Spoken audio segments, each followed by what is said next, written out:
दिन के निचले स्तरों पर खुलकर दिन के ऊपरी स्तरों तक की यात्रा करते हुए बाजार लाल निशान में खुलने के बाद शानदार हरियाली लौटती हुई। आखिरी 1.5 घंटा बचा है। क्या आज एक बेहतरीन रिकवरी के साथ हम होंगे बंद या फिर से दिखेगी थोड़ी बहुत प्रॉफिट बुकिंग? लेंगे इस सवाल का जवाब, करेंगे कल की तैयारी। स्वागत है आप सबका फाइनल ट्रेड में। नमस्कार, मैं हूं अनिल सिंह भी। और नमस्कार, मैं हूं दीपांशु भंडारी। उम्मीद से बिल्कुल विपरीत एक्शन आपने होते हुए देखा है। सुबह भी वॉलिटिलिटी थी, अभी भी थोड़ी वॉलिटिलिटी है, बट अच्छी बात है डेज हाई के करीब बाजार है और आखिरी 1.5 घंटे की शुरुआत तो अच्छे नोट पर हो रही है। पर क्लोजिंग कैसी होगी ये जानते हैं अनिल जी के साथ। तो उससे पहले बताएं सर, इस समय की बड़ी बातें क्या है? बड़ी बात है दीप, ये कि दिन की ऊंचाइयों के करीब बाजार आते हुए दिख रहे हैं। निफ्टी में 200 अंकों की रिकवरी निचले स्तरों से होती हुई दिखी है और 17,600 के करीब पहुंचने की कोशिश करता हुआ दिख रहा है। बैंक निफ्टी भी अच्छी रिकवरी के साथ लगभग 250 पॉइंट ऊपर है और निचले स्तरों से करीबन 100 अंकों की रिकवरी। आईटी को छोड़ दीजिए, JP Morgan, thank you very much, उनकी वजह से आज सारे के सारे आईटी स्टॉक लाल निशान में है, कमजोरी में। इसके अलावा कहीं कोई कमजोरी नहीं है। Metal, PSU banks, auto, infra, mid cap, small cap share सब के सब अच्छी मजबूती में। और डाउ फ्यूचर्स 100 अंक चढ़कर दिन की ऊंचाइयों के आसपास 75 अंक ऊपर है। यूरोप मिला जुला है, एशिया कमजोर है। एशिया में आज कहीं भी हरियाली नहीं है, सब जगह लाल निशान है हमारे अलावा। लेकिन यूरोप में मिला जुला सा कारोबार और डाउ फ्यूचर्स हल्की रिकवरी के संकेत देते हुए नजर आ रहे हैं। आज जेपी मॉर्गन को भी लग रहा होगा कि हमारे में दम है, हमारे में दम है। अकेले उनकी रिपोर्ट्स के दम पर सारा आईटी सेक्टर पूरा आईटी है और कोई बड़ा कारण है भी नहीं, एक्सेप्ट उनके डाउनग्रेड्स के। जी बिल्कुल, तो उसका रहेगा फोकस। आईटी तो एक कमजोर कड़ी है, बट बाकी बाजार को देखिए सर, क्या जबरदस्त एक्शन बना हुआ है। 350 पर जो निफ्टी ने सपोर्ट लिया, उसके बाद अच्छी ओपनिंग पर ही उधर आ गए, उसके बाद रिकवरी है, फिर थोड़ा फिसले और उसके बाद फिर से जो रिकवरी आ रही है ये कितने मायने रखती है। और बैंक निफ्टी में भी 38,000 के थोड़ा नीचे गया बट टिका नहीं, वहां से भी अच्छी रिकवरी बैंक में। दो चीजें इंपॉर्टेंट है दीप। पहली चीज तो है कि 17,340 की जो सपोर्ट जोन है एग्जैक्टली वहीं से हम घूमे। आज का लो 17,345 से 17,340 पे ही लो बनाया। सो उसके नीचे ही खराबी होनी थी। और आपको कारण भी याद होगा कि लगातार 6 दिन हम 17,300 से 17,400 की रेंज में बंद हुए और इसलिए हम कहते थे कि एक बार 17,400 के ऊपर बंद करा दो। और 17,400 के ऊपर बंद हुआ भी नहीं। फिर से याद दिलाऊं, उस दिन जो बंद हुई थी 17,531 हुई थी सीधा। 340 से 525 की रेंज में आपका गैप भी छूटा हुआ था, आज वो गैप भी पूरा हो गया। बिल्कुल। दूसरा 25% का जो आपको करेक्शन चाहिए था 2800 पॉइंट की तेजी के बाद, करीबन 700 पॉइंट का, वो भी आपका 700 पॉइंट के आसपास का करेक्शन हो गया। तो दो बढ़िया काम आपने तकनीकी तौर पर आज कर लिए। अब तीसरा बढ़िया काम जो आपने किया वो ये है कि पूरे एशिया में कमजोरी होने के बावजूद आप मजबूत हैं। चौथा बढ़िया काम आपने किया वो ये, नीचे खुलकर आप स्पीड से ऊपर आए हैं। और स्पीड से ऊपर आने की स्पीड भी ऐसी थी कि पहले घंटे में ऐसा लगा कि मानो गिराया क्यों, बदले की भावना से। सेकंड बार वापस आप नीचे आए, लेकिन दूसरी बार में आपने 17,400 नहीं तोड़ा और फिर से ऊपर जाने की कोशिश कर रहे हैं। सो ओवरऑल इस मार्केट में एक चीज साफ दिख रही है, वो एक निचले स्तरों पर सपोर्ट। और इस सपोर्ट की सबसे बड़ी वजह, इन 4 कारणों को हटाकर देखें तो कहीं अमेरिका से नहीं आ रही। ऐसा नहीं कि डाउ फ्यूचर 100 पॉइंट ऊपर होने से कोई उछल कूद है। ये सपोर्ट जो आ रहा है ये हमारी इंटरनल ताकत से आ रहा है। और वो इंटरनल ताकत हमारी डेटा में है दो तरह से। एक, आपके पुट कॉल रेशियो पर आप आज गैप से नीचे खुलने के बाद ओवरसोल्ड हो गए, पहला। और दूसरा, आप अगर पिछले 2 दिनों के डेटा देखें जिसमें आप गिरे हैं, चाहे वो शुक्रवार के सेशन में ऊपरी स्तरों से हो या फिर कल के सेशन में हम गिरे हैं, दोनों ही दिन एफआईज की तरफ से कोई खास बड़ी बिकवाली नहीं हुई है, घरेलू फंड्स की तरफ से कोई खास बड़ी बिकवाली हुई नहीं है। यानी कि ट्रेडर्स की तरफ से एक बार जो पोजीशन बेचने की बननी थी, लॉन्ग पोजीशन हटनी थी, कम होनी थी, वो हो गई। और वो खत्म होने के बाद आप जितना शार्प रिएक्शन आते हुए देखते हैं उतनी रिकवरी के चांस जल्दी बनते हैं। अगर यही रिएक्शन आपका धीमे धीमे होता, आराम से गिरते, 700 पॉइंट गिरने में 7 दिन भी तो लगा सकते हैं। करेक्ट। कौन कहता है कि आपको 2 दिन में गिरना है? ये तो अपनी मर्जी पे है। हाँ। तो अगर हम तेजी से गिरे तो फिर इसीलिए आज से पोजीशन भी जल्दी छूटती है और रिकवरी के चांस भी जल्दी बनते, तो वो होता दिख रहा है। अब रहा सवाल बचे हुए 1.5 घंटे का, आपको क्या चाहिए? 17,340 के नीचे की क्लोजिंग नहीं चाहिए, नहीं चाहिए। 17,500 के ऊपर की क्लोजिंग चाहिए। अगर 17,500 के ऊपर बंद होते तो आप जितने कमजोर कल थे उतने ही आज हैं, उससे ज्यादा कमजोर नहीं हुए। 17,340 के नीचे बंद हुए तो आप थोड़े सीरियस मामले में जा रहे हैं। लगातार तीसरे दिन की कमजोरी, वो भी डे लोज के आसपास होगी। अगर 17,340 पे बंद होंगे तो नेचुरली डे लोज, चांसेस कम है। डाउ फ्यूचर्स जिस तरह से रिकवर हो रहा है, लेकिन हम किसी चीज से मना नहीं करते। अगर ऐसा हुआ तो मामला। अब बढ़िया कब होंगे?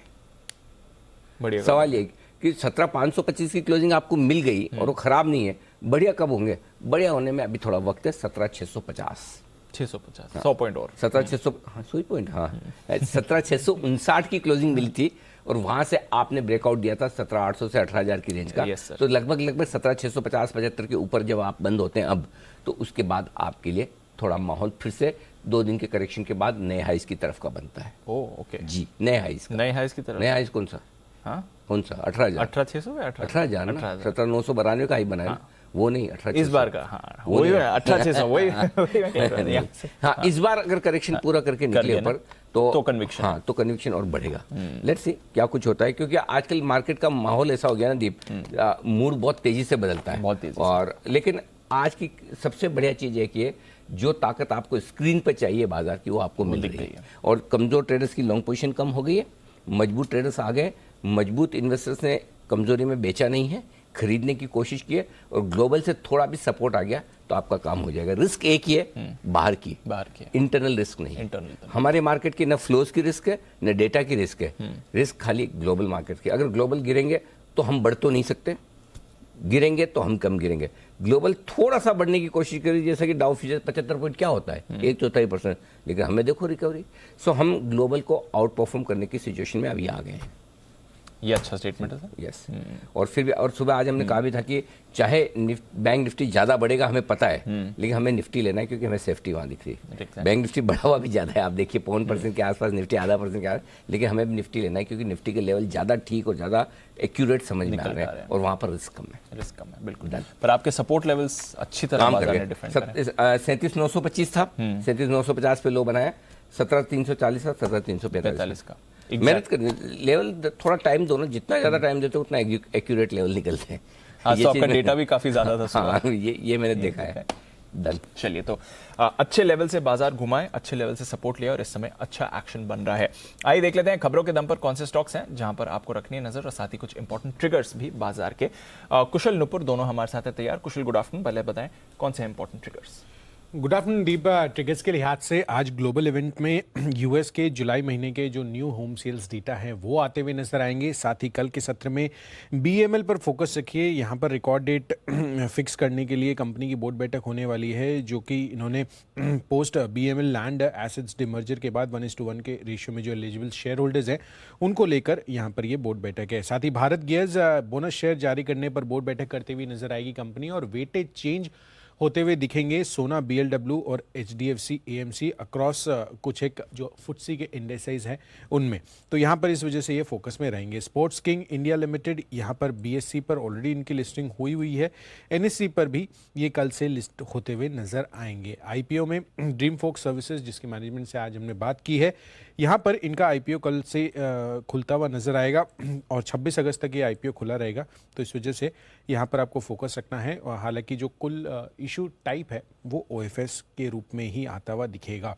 25 अगस्त गुरुवार कैश स्पेस से वेबसॉल एनर्जी अपने नंबर्स डिक्लेयर करेगी। साथ ही ई मुद्रा, इसका लॉक इन खत्म होता हुआ नजर आएगा 25 तारीख को। और इन्फीबीम एवेन्यूज पूंजी जुटाने पर कंपनी बोर्ड बैठक भी करने वाली है। एक्स डिविडेंड के केस में पीआई इंडस्ट्रीज फोकस में रहेंगे। साथ ही रमा स्टील ट्यूब्स ने जो स्टॉक स्प्लिट का ऐलान किया था वो भी एक्स डेट ट्रेड करेगा। कोस्टल कॉर्पोरेशन, इनके भी राइट्स इशू की एक्स डेट है। और ग्लोबल इवेंट के लिहाज से जैक्सन होल सिंपोजियम, ये मीटिंग काफ़ी अहम होने वाली है। तो 25 से 27 तारीख तक यहाँ पर ये मीटिंग होने वाली है। ओके, तो ये हैं आपके लिए कुछ इंपॉर्टेंट ट्रिगर्स जहां पर है बाजार की नजर। आइए आज कौन सी खबरें इंपॉर्टेंट हैं ये भी जान लेते हैं नुपुर के साथ। गुड आफ्टरनून नुपुर, बताइए। Good afternoon. ब्लूमबर्ग के हवाले से 2 स्टॉक्स पे आज काफ़ी इंपॉर्टेंट न्यूज़ आई है। सबसे पहले रेडिंगटन, जहां एप्पल ने कहा है कि भारत में अब वो आईफोन 14 का उत्पादन शुरू करने वाले। अमेरिका और चाइना के जो बढ़ते तनाव है उसी के चलते एप्पल ने ये फैसला लिया है। और चाइना में जो उत्पादन होगा उसके 2 महीने बाद कंपनी अब भारत में आईफोन 14 का उत्पादन करेगी। Adani entertainment, in fact Adani groups के सारे स्टॉक्स आज फोकस में, क्योंकि वहाँ पर ये खबर आई थी कि अदानी ग्रुप के जो बढ़ते कर्ज है उस पर फिच ने जो चिंता है वो जताई है, उसी के चलते आज सारे स्टॉक्स में दबाव दिख रहा है। यूनिकेम लैब्स वहाँ भी एक पॉजिटिव न्यूज़ आती दिखी है। कंपनी की जो एक दवा है यूएस एफडीए से उसे अब मंजूरी मिल चुकी है। ट्रैगेटोल दवा जो जेनेरिक पोर्टफोलियो में आती है उसे अब यूएस एफडीए से अप्रूवल मिल चुकी है, तो काफ़ी पॉजिटिव न्यूज़ है। बीईएल आज फोकस में, क्योंकि एनएचपीसी के साथ कंपनी ने एक करार का ऐलान किया है। सोलर मैन्युफैक्चरिंग प्लांट लगाने के लिए कंपनी ने एमओयू साइन कर दिया है। ड्रेजिंग कॉर्पोरेशन ऑफ इंडिया आज फोकस में, क्योंकि विशाखापट्टनम पोर्ट अथॉरिटी से कंपनी को एक नया ऑर्डर मिला है जिसकी साइज 57 करोड़ है और 3 साल के लिए कंपनी को ये ऑर्डर पूरा करना है। ब्लॉक डील से देवयानी इंटरनेशनल जो सुबह हम डिस्कस कर रहे थे वहाँ पे 2.3% इक्विटी का सौदा होते नजर आया। हालांकि जो बायर्स है उसकी लिस्ट आपको डी एंड तक पता चली जाएगी। जोमेटो जहाँ पे कई दिनों से काफ़ी सारे सौदे हो रहे, वहाँ भी आज 13 लाख शेयर्स के कई सौदे होते नजर आए। ओएनजीसी में 15.5 लाख, सीईएससी में 10 लाख, बैंक ऑफ बड़ौदा में 14 लाख और मददन सुमी में 30 लाख शेयर्स के कई सौदे आज सुबह से होते हुए नजर आए। ओके, तो ये है आपके लिए खबर इस वक्त सारे के सारे स्टॉक्स में और बड़े सौदा का एक्शन भी आपके लिए। ओके, स्पाइसजेट के हवाले से खबर आती हुई दिख रही है। फंड जुटाने के कई विकल्पों पर विचार कर रहे हैं, यह कहना है स्पाइसजेट के चेयरमैन अनिल सिंह, माफ कीजिएगा अजय सिंह साहब का ये कहना है उनका। तो आइए, ये है खबर जिसके दम पर स्टॉक में एक्शन होता हुआ दिख रहा है। आइए एक्शन को बढ़ाते हैं आगे और अब वक्त है आपके लिए एक के बाद हमारे एक सभी एक्सपर्ट से मुलाकात कराने का। सब हमारे साथ जुड़ चुके हैं और क्लोजिंग शो का पहला बिगुल है वागले साहब के नाम, हिटमैन नहीं माफ कीजिएगा, वागले साहब का वंडर।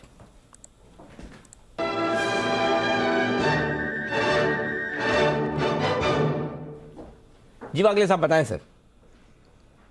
गुड आफ्टरनून अनिल जी, गुड आफ्टरनून दीपांशु। अनिल जी, ये स्टॉक हिटमैन जैसा ही है, तोड़फोड़ है और 8 दिनों के कंसोलिडेशन का में से निकला है। बलरामपुर चीनी को बाय करना है। 350 का मल्टीपल रेजिस्टेंस इसने ब्रेक किया है और जो फोर्स से ब्रेक किया है मुझे लगता है कम से कम 8 से 10 रुपए की मुंह आनी चाहिए। आज आएगी, मे बी आज और कल में आएगी। 348 का आपका स्टॉप लॉस होना चाहिए। 365 तक के टारगेट्स में देख रहा हूं। और ये है आपके लिए बलरामपुर चीनी में खरीदारी करने की राय वागले साहब की तरफ से। हिटमैन हिमांशु बिगुल उनके लिए भी।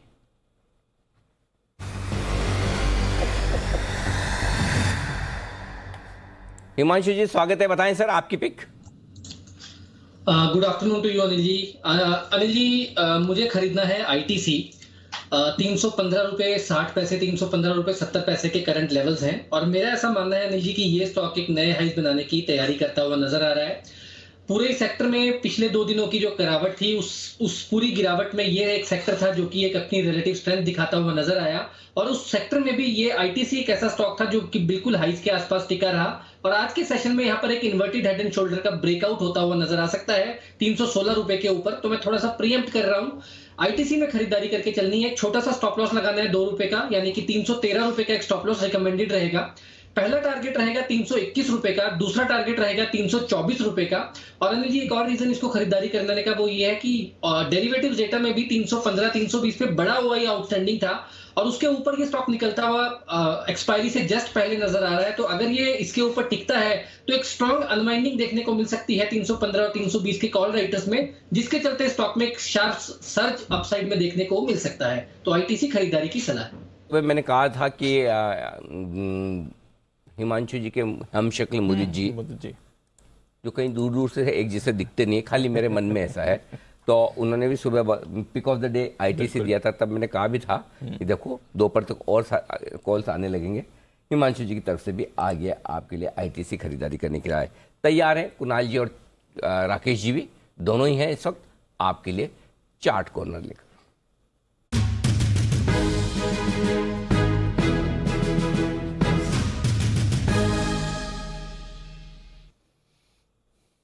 जी सर बताएं। अनिल जी, खरीदारी की राय है और खरीदना है लुपिन। लुपिन का चार्ट देखें तो बड़ा इंटरेस्टिंग चार्ट है। काफ़ी लंबा कंसोलिडेशन इस स्टॉक में हुआ, काफ़ी पिटाई हुई, कंसोलिडेशन हुआ और अब ब्रेकआउट आता हुआ चार्ट पर नजर आ रहा है। तो अगर अनिल जी इसमें एक विशेष वॉल्यूम का इंडिकेटर हम लगा करके देखें तो देखते हैं कि बड़ा ज़बरदस्त वॉल्यूम पिछले कुछ बार्स में हुआ है, जबकि पिछले कुछ दिनों में प्राइस एक्शन उस तरह का देखने को नहीं मिला। तो जब कभी प्राइस एक्शन स्टॉक में वापस आता है तो फिर बड़ी तेजी बनती है, पूरी संभावना है बड़ी तेजी की। Over to Rakesh. अनिल जी, प्रबल दावेदार जी का एक्सपायरी के नजरिए से एक अच्छा अपमूव यहां देखने को मिल सकता है। 690 690 का स्टॉप लॉस लगाना है। 720 से लेकर 725 के टारगेट जोन के लिए लुपिन पर खरीदारी की राय है। ओके, लुपिन खरीदें, ये राय आपके लिए कुणाल जी और राकेश जी की तरफ से आती हुई। सुमित जी भी है तैयार अपनी एक बेहतरीन पिक के साथ। बिगुल सुमित के सुपरहिट।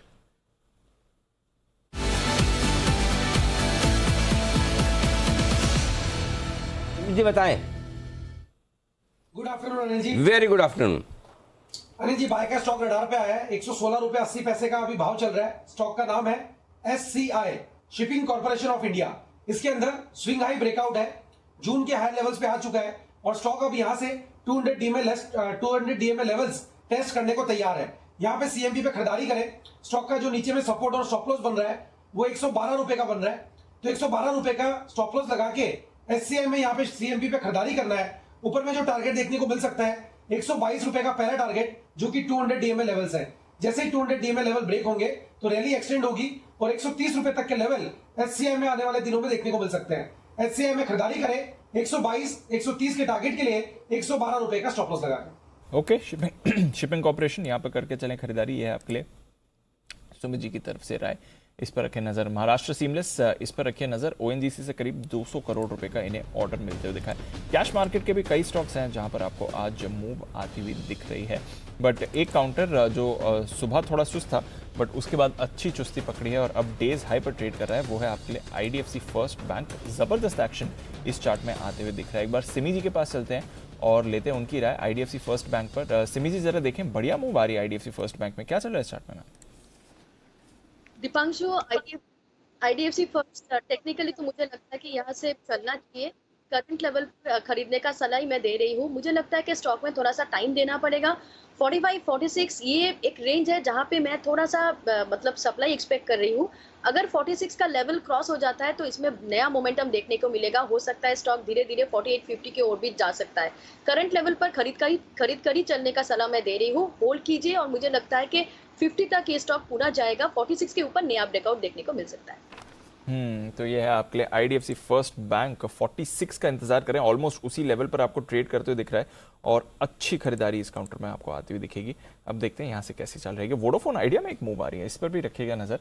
थोड़ा स्टॉक आपको एक्टिव होते हुए दिख रहा है, देखते हैं यहाँ से कैसा मोमेंटम पकड़ता है। बट BEL भारत इलेक्ट्रॉनिक, सुबह भी इस काउंटर की बात चल रही थी और सुमित जी की तरफ से एक अच्छी कॉल आई थी सुबह। सुमित जी 292 पर आइडेंटिफाई करा था, फिलहाल 298 के हाई पर ट्रेड कर रहा है BEL, जरा देखें। और अगर सुबह कॉल ली है तो क्या करना है इस समय? दीपांशु, बहुत ही बढ़िया मूव देखने को मिल रहा है BEL के अंदर। सुबह हमने 292 के पास दिया था और 298 300 के इसके इमीडिएट टारगेट दिए थे। तो मेरे को लग रहा है कि 300 का लेवल तो आज हो सकता है क्लोजिंग सेशन तक, नहीं तो कल तक अचीव हो जाना चाहिए। और जैसे ही 300 का लेवल टूटेगा तो रैली एक्सटेंड होगी और फिर और ऊपर के लेवल देखने को मिलेंगे। तो ट्रेलिंग स्टॉप लॉस लगाएं, पोजीशंस होल्ड करें, यहां से भी और ऊपर का मूव देखने को मिलेगा। 300 का लेवल टूटने के बाद 305 से 310 तक का मूव जल्दी ही देखने को मिलना चाहिए। एक बिगुल भी दीपांशु। सुमित जी के लिए बिगुल, सुमित का सुपर। सुमित जी अभी तो दिया था शिपिंग कॉर्पोरेशन, इतना जल्दी कैसे ढूंढ लिया दूसरा?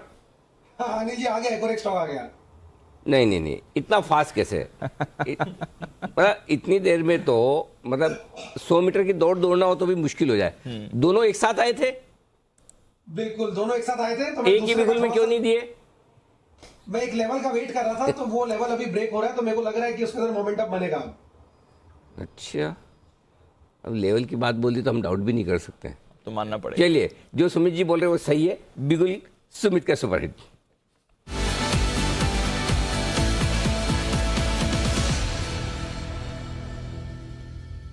कभी भी एक साथ आ जाए तो कुणाल जी राकेश जी की तरफ वो कौन सा है, डबल धमाका, या सिमी जी की तरफ दो एक साथ, और इस तरह की चीजों का भरपूर मिसयूज हिमांशु जी भी करते हैं। वैसे ही सुमित जी आप भी बैकवर्ड इंटीग्रेशन करवा लीजिएगा कभी भी ऐसा लगे बिगुल का, तो बताएं सर। बिल्कुल अनिल जी, जनरली मैं एक साथ दो अभी देता नहीं हूँ जी। पहले देता था, बहुत पहले। मैं सोचता हूँ कि एक एक करके दे और प्रॉफिट अचीव हो, फिर दूसरा दे तो ज्यादा बेटर रहता है। जी, इसके लिए मैं आजकल एक एक वाला फंडा अपनाता हूँ। तो अब जिसके लिए बिगुल बजा है वो स्टॉक का भाव अभी चल रहा है 67 रुपीज 50 पैसा। स्टॉक का नाम है एनसीसी। एनसीसी के अंदर मोमेंटम बन रहा है, पिछले 5 से 7 दिनों के हाई ब्रेक हो रहे हैं और ये जो कल का हाई है वो जस्ट अभी ब्रेक हो रहा है। इसके लिए ये मैंने अभी दिया 200 डी में लेवल ब्रेक हो रहे हैं। स्टॉक के अंदर फ्लैग पैटर्न का ब्रेकआउट दिख रहा है। स्टॉक के अंदर मई 2022 मई के हाई ब्रेक होते हुए देखने को मिल रहे हैं। तो मेरे को ऐसा लग रहा है कि एनसीसी के अंदर यहां से एक बढ़िया मूव 2-4 दिनों के अंदर देखने को मिलना चाहिए। स्टॉक का सपोर्ट और स्टॉप लॉस बहुत छोटा सा है, 64 रुपए 50 पैसे। ये नीचे में स्टॉक का सपोर्ट है तो ये स्टॉप लॉस रहेगा। ऊपर में जो टारगेट देखने को मिल सकता है 72 रुपए से लेके 75 रुपए तक के टारगेट एनसीसी के अंदर ऊपर की तरफ देखने को मिल सकते हैं। खरीदारी करें 72 से 75 के टारगेट्स के लिए 64 के स्टॉप लॉस से। 75 के टारगेट के लिए करें खरीदारी। एनसीसी राय आपके लिए सुमित जी की। ओके, बढ़ते आगे और सिमी जी की तरफ से भी बिगुल। तो मेरे ख्याल से सिमी जी का बिगुल आने के बाद क्लोजिंग शो में जो मेहमान है हमारे साथ, वागले साहब हो गए, उनका आ गया, हिमांशु जी का आ गया, कुणाल जी राकेश जी का आ गया, सुमित जी के 2 बार आ गए, सबके आ गए, कोई नहीं बचे। सिमी जी के लिए बिगुल, सिमी का नॉन स्टॉप शेयर्स।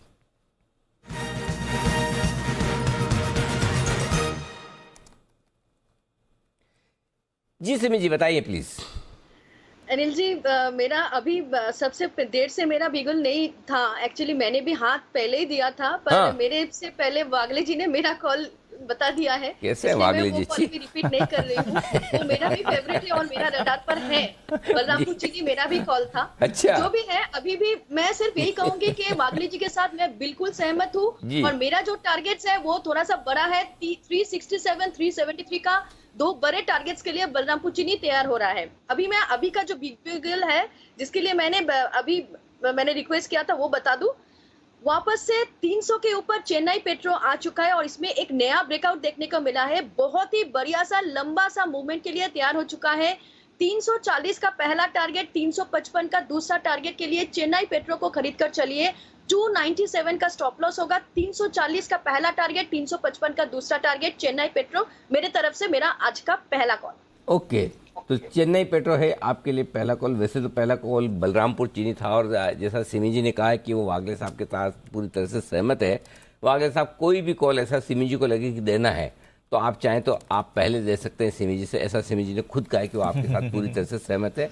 आप पहले कॉल दीजिए, उन्हें कोई आपत्ति नहीं है। ऐसा ठीक है वागले साहब? और कोई क्लैरिफिकेशन चाहिए तो बताइए, अभी दिलवा देता हूँ। अनिल जी पहले तो सिमी जी को धन्यवाद जी कि उन्होंने मुझे सपोर्ट किया और सॉरी मैंने उनके पहले कवर किया। बेटर सेफ नहीं, बेटर सॉरी देन क्या, बेटर सेफ देन सॉरी होता है। नहीं, इनके लिए तो कुछ अलग निकाल देगा। Better sorry than better sorry than scolded ऐसा कुछ होना चाहिए।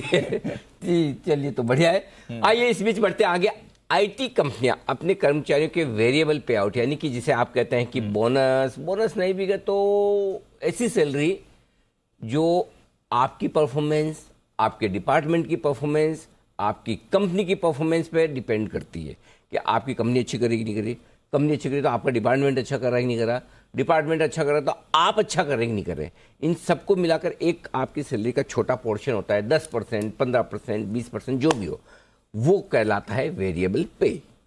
हमको इसलिए पता है कि हमारा चैनल भी अच्छा कर रहा है, हमारे सारे डिपार्टमेंट भी अच्छा कर रहे हैं, हमारी कंपनी भी अच्छी कर रही है और इसलिए हमारे जो वेरिएबल पे का हिस्सा है वो हमें पूरा का पूरा मिलता है। कुछ केसेस में जो हमारे स्टार परफॉर्मेंस है उनको 100% से ज़्यादा भी मिलता है। लेकिन ये हमारे केस में, आईटी कंपनियों के केस में ऐसा नहीं है।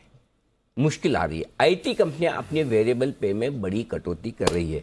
ऐसा क्यों कर रही है बताने के लिए पूरी रिसर्च लेकर तैयार है कुशल गुप्ता जी। कुशल जी बताइए।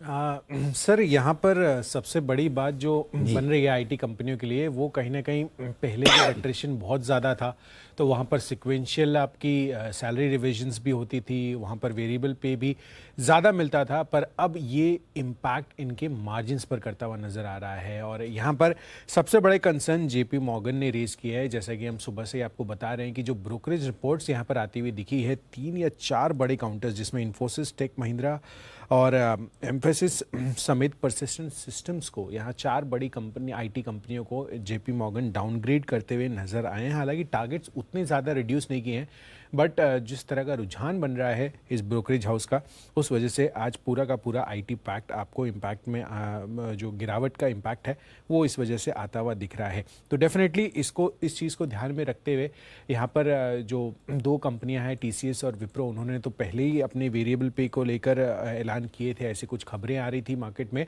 बट इन्फोसिस भी उस लाइन में जुड़ता हुआ नजर आ रहा है। तो जो दिग्गज आईटी कंपनियां हैं उनकी वेरिएबल पे में इम्पैक्ट हो रहा है, या तो कहीं ना कहीं कोई कंपनियां डेफर कर रही हैं या फिर उसमें कटौती हो रही है। इन्फोसिस मिसाल के तौर पर इन्होंने 70% अब एवरेज अपना वेरिएबल पे कर दिया है Q1 जो क्वार्टर Q1 FY23 का तिमाही था। इनफैक्ट टीसीएस ने कुछ चुनिंदा श्रेणी के जो कर्मचारी हैं उनको भी वेरिएबल पे मंथ से डिले किया है। और विप्रो की अगर हम बात करें तो उन्होंने बी और सी कैटेगरी की जो कर्मचारी हैं जो बैंड में फॉल करते हैं उनको वेरिएबल पे नहीं देने का ऐलान किया था, और जो जूनियर कर्मचारी हैं उनको 70% वेरिएबल पे देने की बात की है। तो जितनी सारी रिपोर्ट्स आ रही है, ये बड़ी दिग्गज आईटी कंपनियों के लिए कहीं ना कहीं एक इम्पैक्ट नज़र आ रहा है एट्रिशन को लेकर, और साथ ही आगे चलकर यही देखना होगा कि यूरोप और यूएस जो 2 इनके की मार्केट्स हैं, वहाँ से किस तरह का डिमांड स्ट्रक्चर बनता है, क्योंकि हो सकता है कि अट्रैक्शन की वजह से ये रीज़न ना हो, ये रीज़न ऐसा भी हो सकता है कि जो डिमांड इन्वायरमेंट है वहाँ पे वो आगे चलकर ख़राब होता हुआ नज़र आ रहा हो। तो यही देखना है कि यहाँ पर अब जब नेक्स्ट कंपनियों के नंबर्स आते हैं उसमें यूएस और यूरोप को लेकर कंपनी क्या कमेंट्री जारी करती है, और जेपी मॉर्गन तो खासा ऑब्वियसली मान ही रहा है कि आगे चलकर मार्जिन्स पर इम्पैक्ट अभी भी बना रहेगा। मार्जिन्स पर इम्पैक्ट बना रहेगा, दबाव आप देख रहे हैं, और आज सारे के सारे आईटी स्टॉक्स ही हैं जहां पर आपको कमजोरी दिखेगी। हालांकि निचले स्तरों से आईटी में भी थोड़ी रिकवरी आई थी, बट अगर आप देखें तो आज की सबसे कमजोर कड़ी आपके लिए पूरा का पूरा आईटी पैक ही है, और एम्फेसिस यहां पर आप सबसे ज्यादा दबाव देख रहे हैं जहां तक इस समय के बाजार के एक्शन का सवाल है। एक बार बंसल जी से जरा राय ली जाए एम्फेसिस के चार्ट पर। बंसल जी, निचले स्तरों से तो रिकवर हुआ है बट फिर भी 3.5% नीचे है, कोई राय इसके चार्ट पर सर?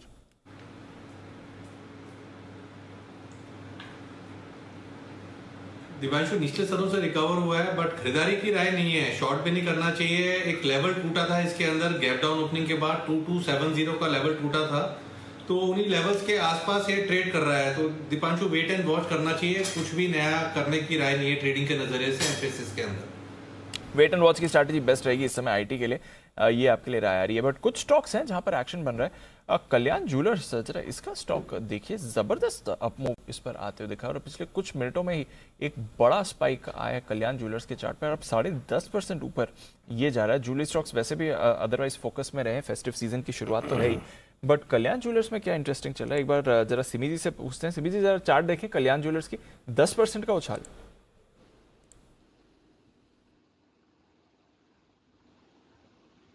दीपांशु, मुझे लगता है कि स्टॉक होल्ड करने का ही सलाह दे रही हूँ। बहुत ज़्यादा मैं कन्विंस नहीं हूँ, पर स्टॉक ऐसे बाजिंग है और 10% का रिटर्न आज ही देखने को मिल रहा है, यहाँ से भी बढ़ सकता है। पर मुझे यहाँ पे फ्रेश बाई रिकमेंडेशन देना बहुत मुश्किल हो रहा है। जिन्होंने पहले लिया है, पहले से होल्ड करके रखा है, उनको मैं होल्ड करने का सलाह दे रही हूँ। हो सकता है यहाँ से और थोड़ा सा आगे जा सकता है। ये है आपके लिए कल्याण ज्वेलर्स पर राय आती सिमी जी की तरफ से। आइए, सेठ साहब है तैयार, सदाबहार सेठ साहब की शॉर्ट टर्म पिक्स।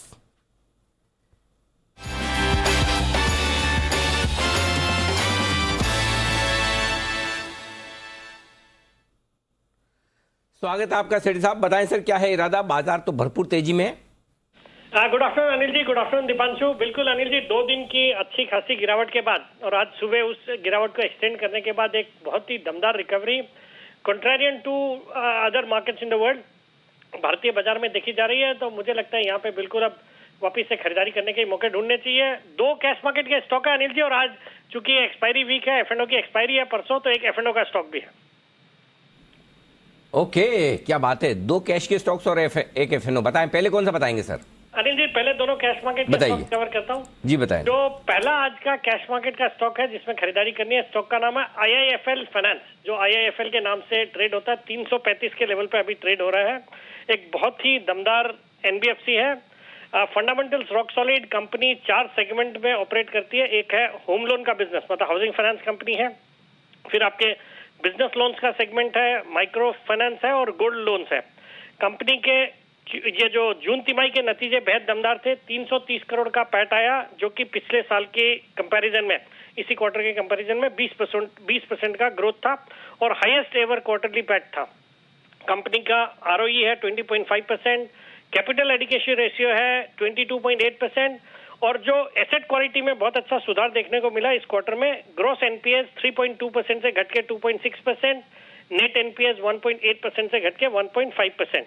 बाकी अनिल जी, इस कंपनी को आज पिक करने के पीछे एक कारण है। एक तो हाल ही में इसमें एक ब्लॉक डील हुई थी जिसमें CDC ग्रुप है यूके का, उन्होंने अपनी हिस्सेदारी 3.56% स्टेक बेचा 335 के लेवल पे। ये 19 तारीख को ब्लॉक के जरिए बेचा था, जिसमें फिर मॉर्गन स्टैनली ने कुछ काफी बड़ा चंक लिया है।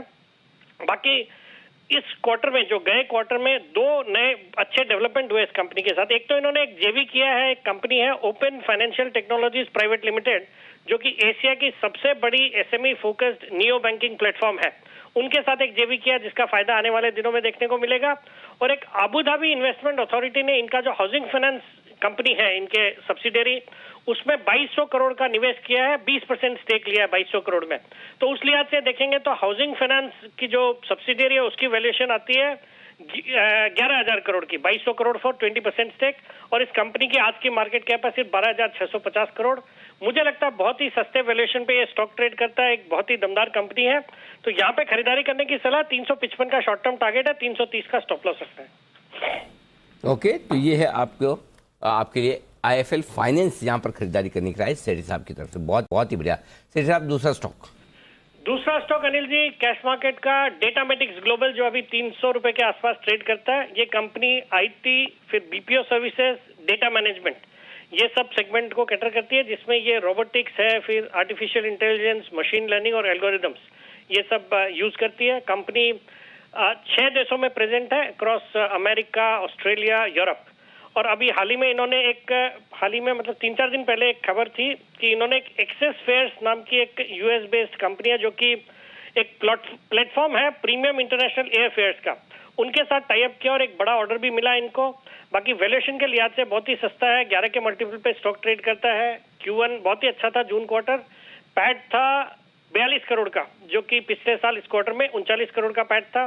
रिटर्न रेशियोज अच्छे, 21% के return on capital employed, debt equity ratio 0.06। और प्रोमोटर्स ने भी अपनी हिस्सेदारी जून क्वार्टर में बढ़ाई है, जो मार्च क्वार्टर में 71.3% की स्टेक थी उनकी, वो बढ़ के जून क्वार्टर के बाद आई है 74.3% स्टेक। तो प्रोमोटर्स का भी इसमें कॉन्फिडेंस है। मुझे लगता है इस स्टॉक को करंट लेवल्स पे खरीदे। 315 का टारगेट है, 295 का स्टॉप लॉस।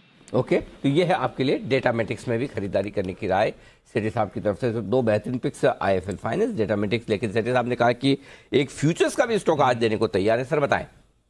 फ्यूचर्स अभी दे दूं या और कोई की कॉल है तो उसके बाद 2-5 मिनट बाद दूं? मेरी है।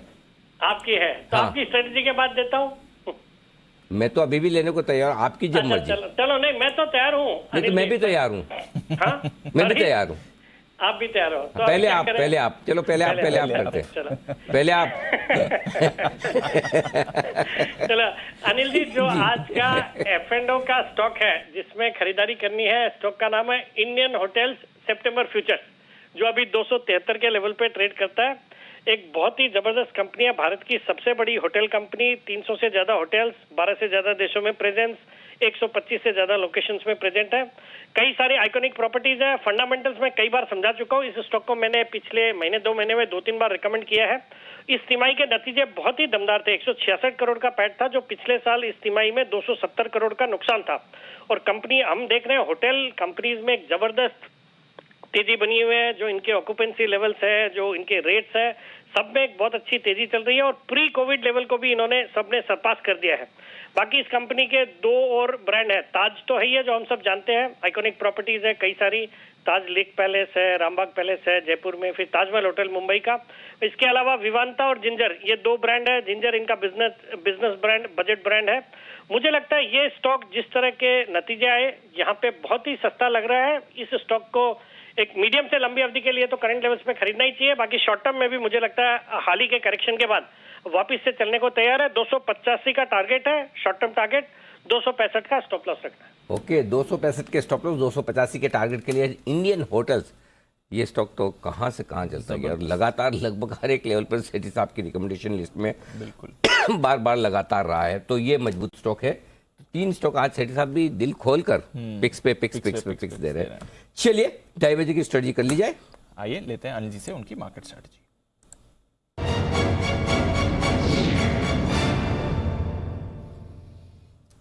सर डाउ फ्यूचर्स अच्छे मूड में हैं, 50 अंक ऊपर आपको दिख रहे हैं, हालांकि 2 दिनों में 1000 पॉइंट्स की गिरावट जरूर डाउन ने दिखाई है। नैस्डैक फ्यूचर्स 1/4% ऊपर है। यूरोप की शुरुआत ठीक ठाक हुई है, यूके थोड़ा कमजोर है बट बाकी यूरोप ठीक दिख रहा है। कच्चा तेल थोड़ा आज बढ़ा है, कल की मूव के बाद आज भी 1-1.5% ऊपर है।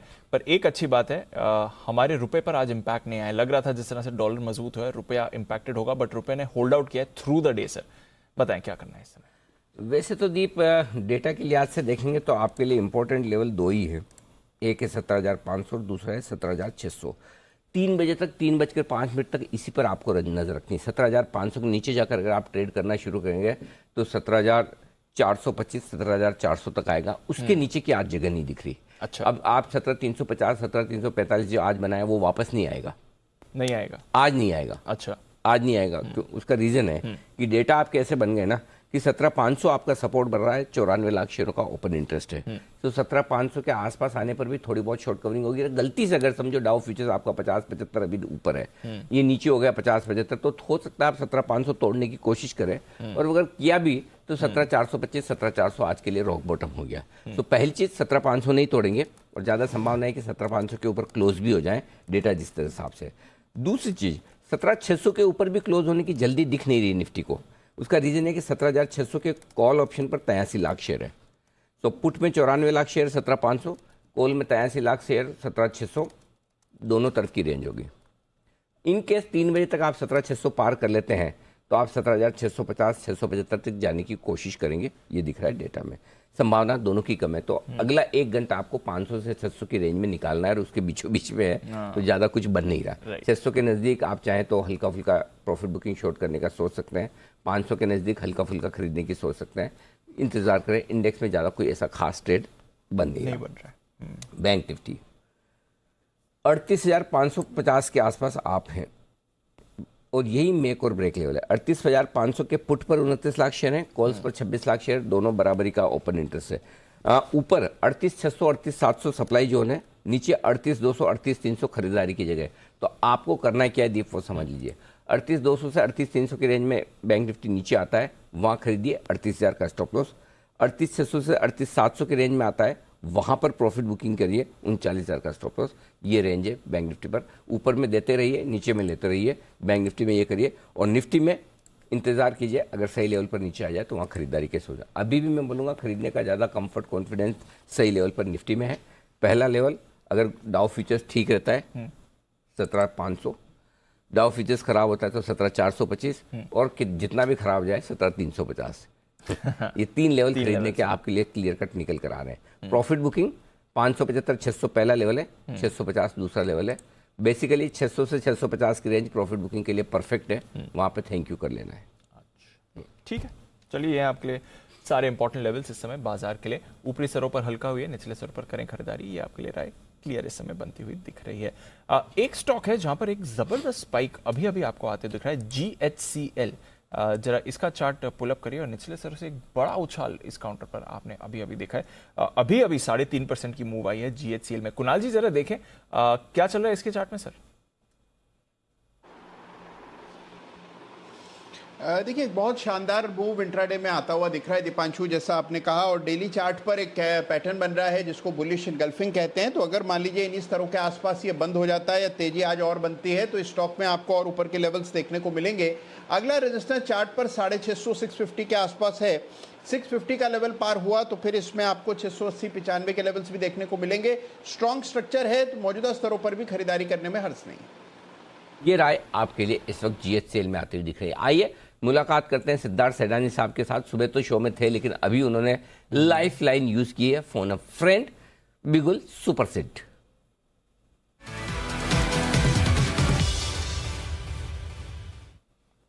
सिद्धार्थ जी ये बताइए कि आपको पहले भी बचपन में कोई ऐसे प्यार से कॉलेज में ऐसे सिट बुलाता था या हमने शुरुआत की इसकी?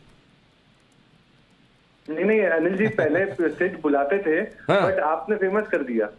अच्छा, ओह अच्छा, तो पहले मतलब थोड़े लिमिटेड लोगों को ही पता होगा, अब पूरे भारत को पता है आपके द्वारा। क्यों पूरे भारत को, कैसे, विदेशों में क्यों नहीं?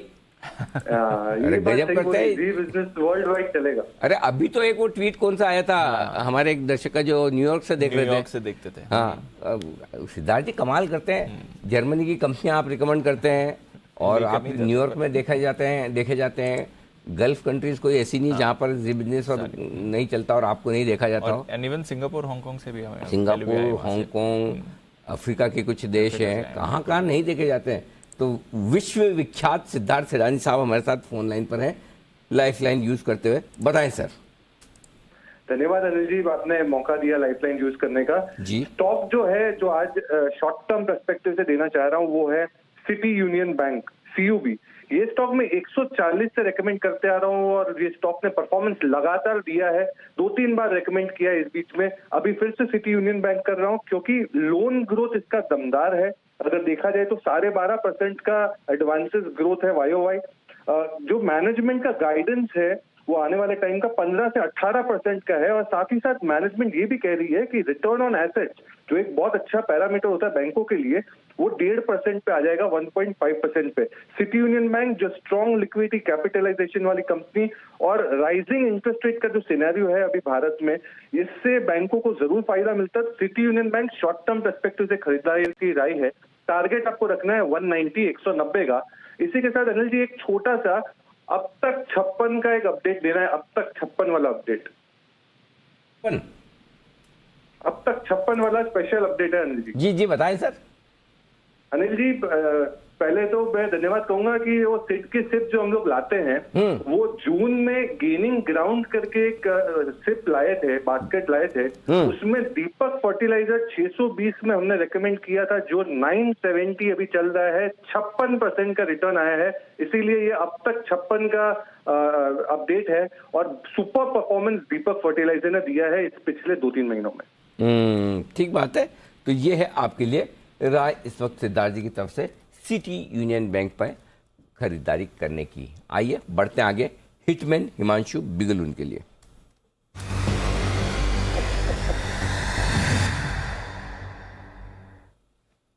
बताएं हिमांशु जी। अनिल जी खरीदारी करनी है डेल्टा कॉर्प में। ये स्टॉक आज एक ब्रेकआउट दिखा रहा है और इसका कारण ये भी है अनिल जी की काफी दिनों से स्टॉक F&O बैन में था। शायद आज ही ये स्टॉक से F&O के बैन से बाहर आया और आज ही यहाँ पर एक ब्रेकआउट देखने को मिला है। इनफैक्ट इंट्राडे चार्ट्स में एक continuation head and shoulder pattern का ब्रेकआउट है। तो खरीदारी करनी है डेल्टा कॉर्प में 214 और 222, ये दो टारगेट्स यहां पर आते हुए नजर आ सकते हैं। स्टॉप लॉस मेंटेन करना है 205 रुपए के नीचे का। डेल्टा कॉर्प में खरीदारी करके चलने की सलाह है। डेल्टा कॉर्प, इसमें खरीदारी करने की सलाह है और काफी इंटरेस्टिंग मूव आ रही है। अनिल जी बैन में था तो काफी समय से थोड़ा अटका हुआ था। आज के गैप डाउन स्टार्ट में इस पर 2000 के लिए, कल के 2000 के लिए देख ही रहा था, देख रहे थे इसमें। हाँ। लेकिन तब तक सिद्धार्थ जी से बात कर, अभी 200 2-3 थोड़ी देर पहले था 200 ज्यादा तेजी से भाग, आज बैन से बाहर निकल गया। एक्चुअली जिस किसी को भी खरीदना नेक्स्ट सीरीज का खरीदना चाहिए। अच्छा, हाँ, अगर फ्यूचर्स में आप खरीदो और अगर फ्यूचर्स में नहीं खरीद रहे हैं तो सिंपल थोड़ा सा डिलीवरी लेके शांति से बैठ जाइए।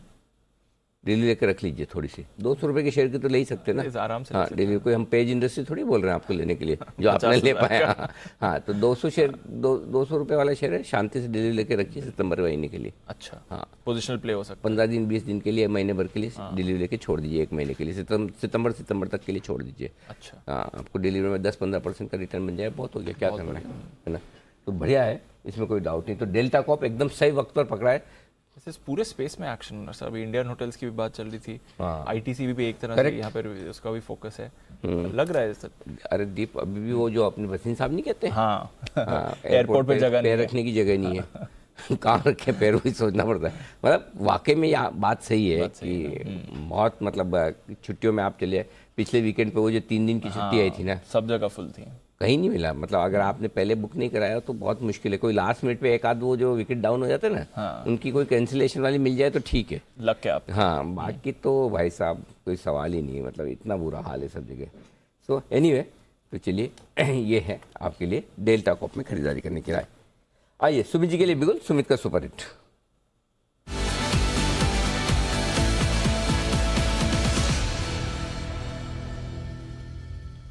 जी सुमित जी बताएं सर।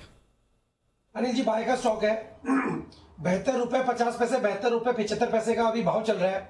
स्टॉक का नाम है MRPL। बहुत दिनों के बाद ये स्टॉक के अंदर हलचल देखने को मिला है। अभी जब चेन्नई पेट्रो का नाम आया तब ये स्टॉक मेरे रडार पे आया और ये स्टॉक के अंदर कल का हाई ब्रेक हो रहा है। अभी ये स्टॉक यहाँ से एक बढ़िया मूव ऊपर की तरफ दिखाने को तैयार है।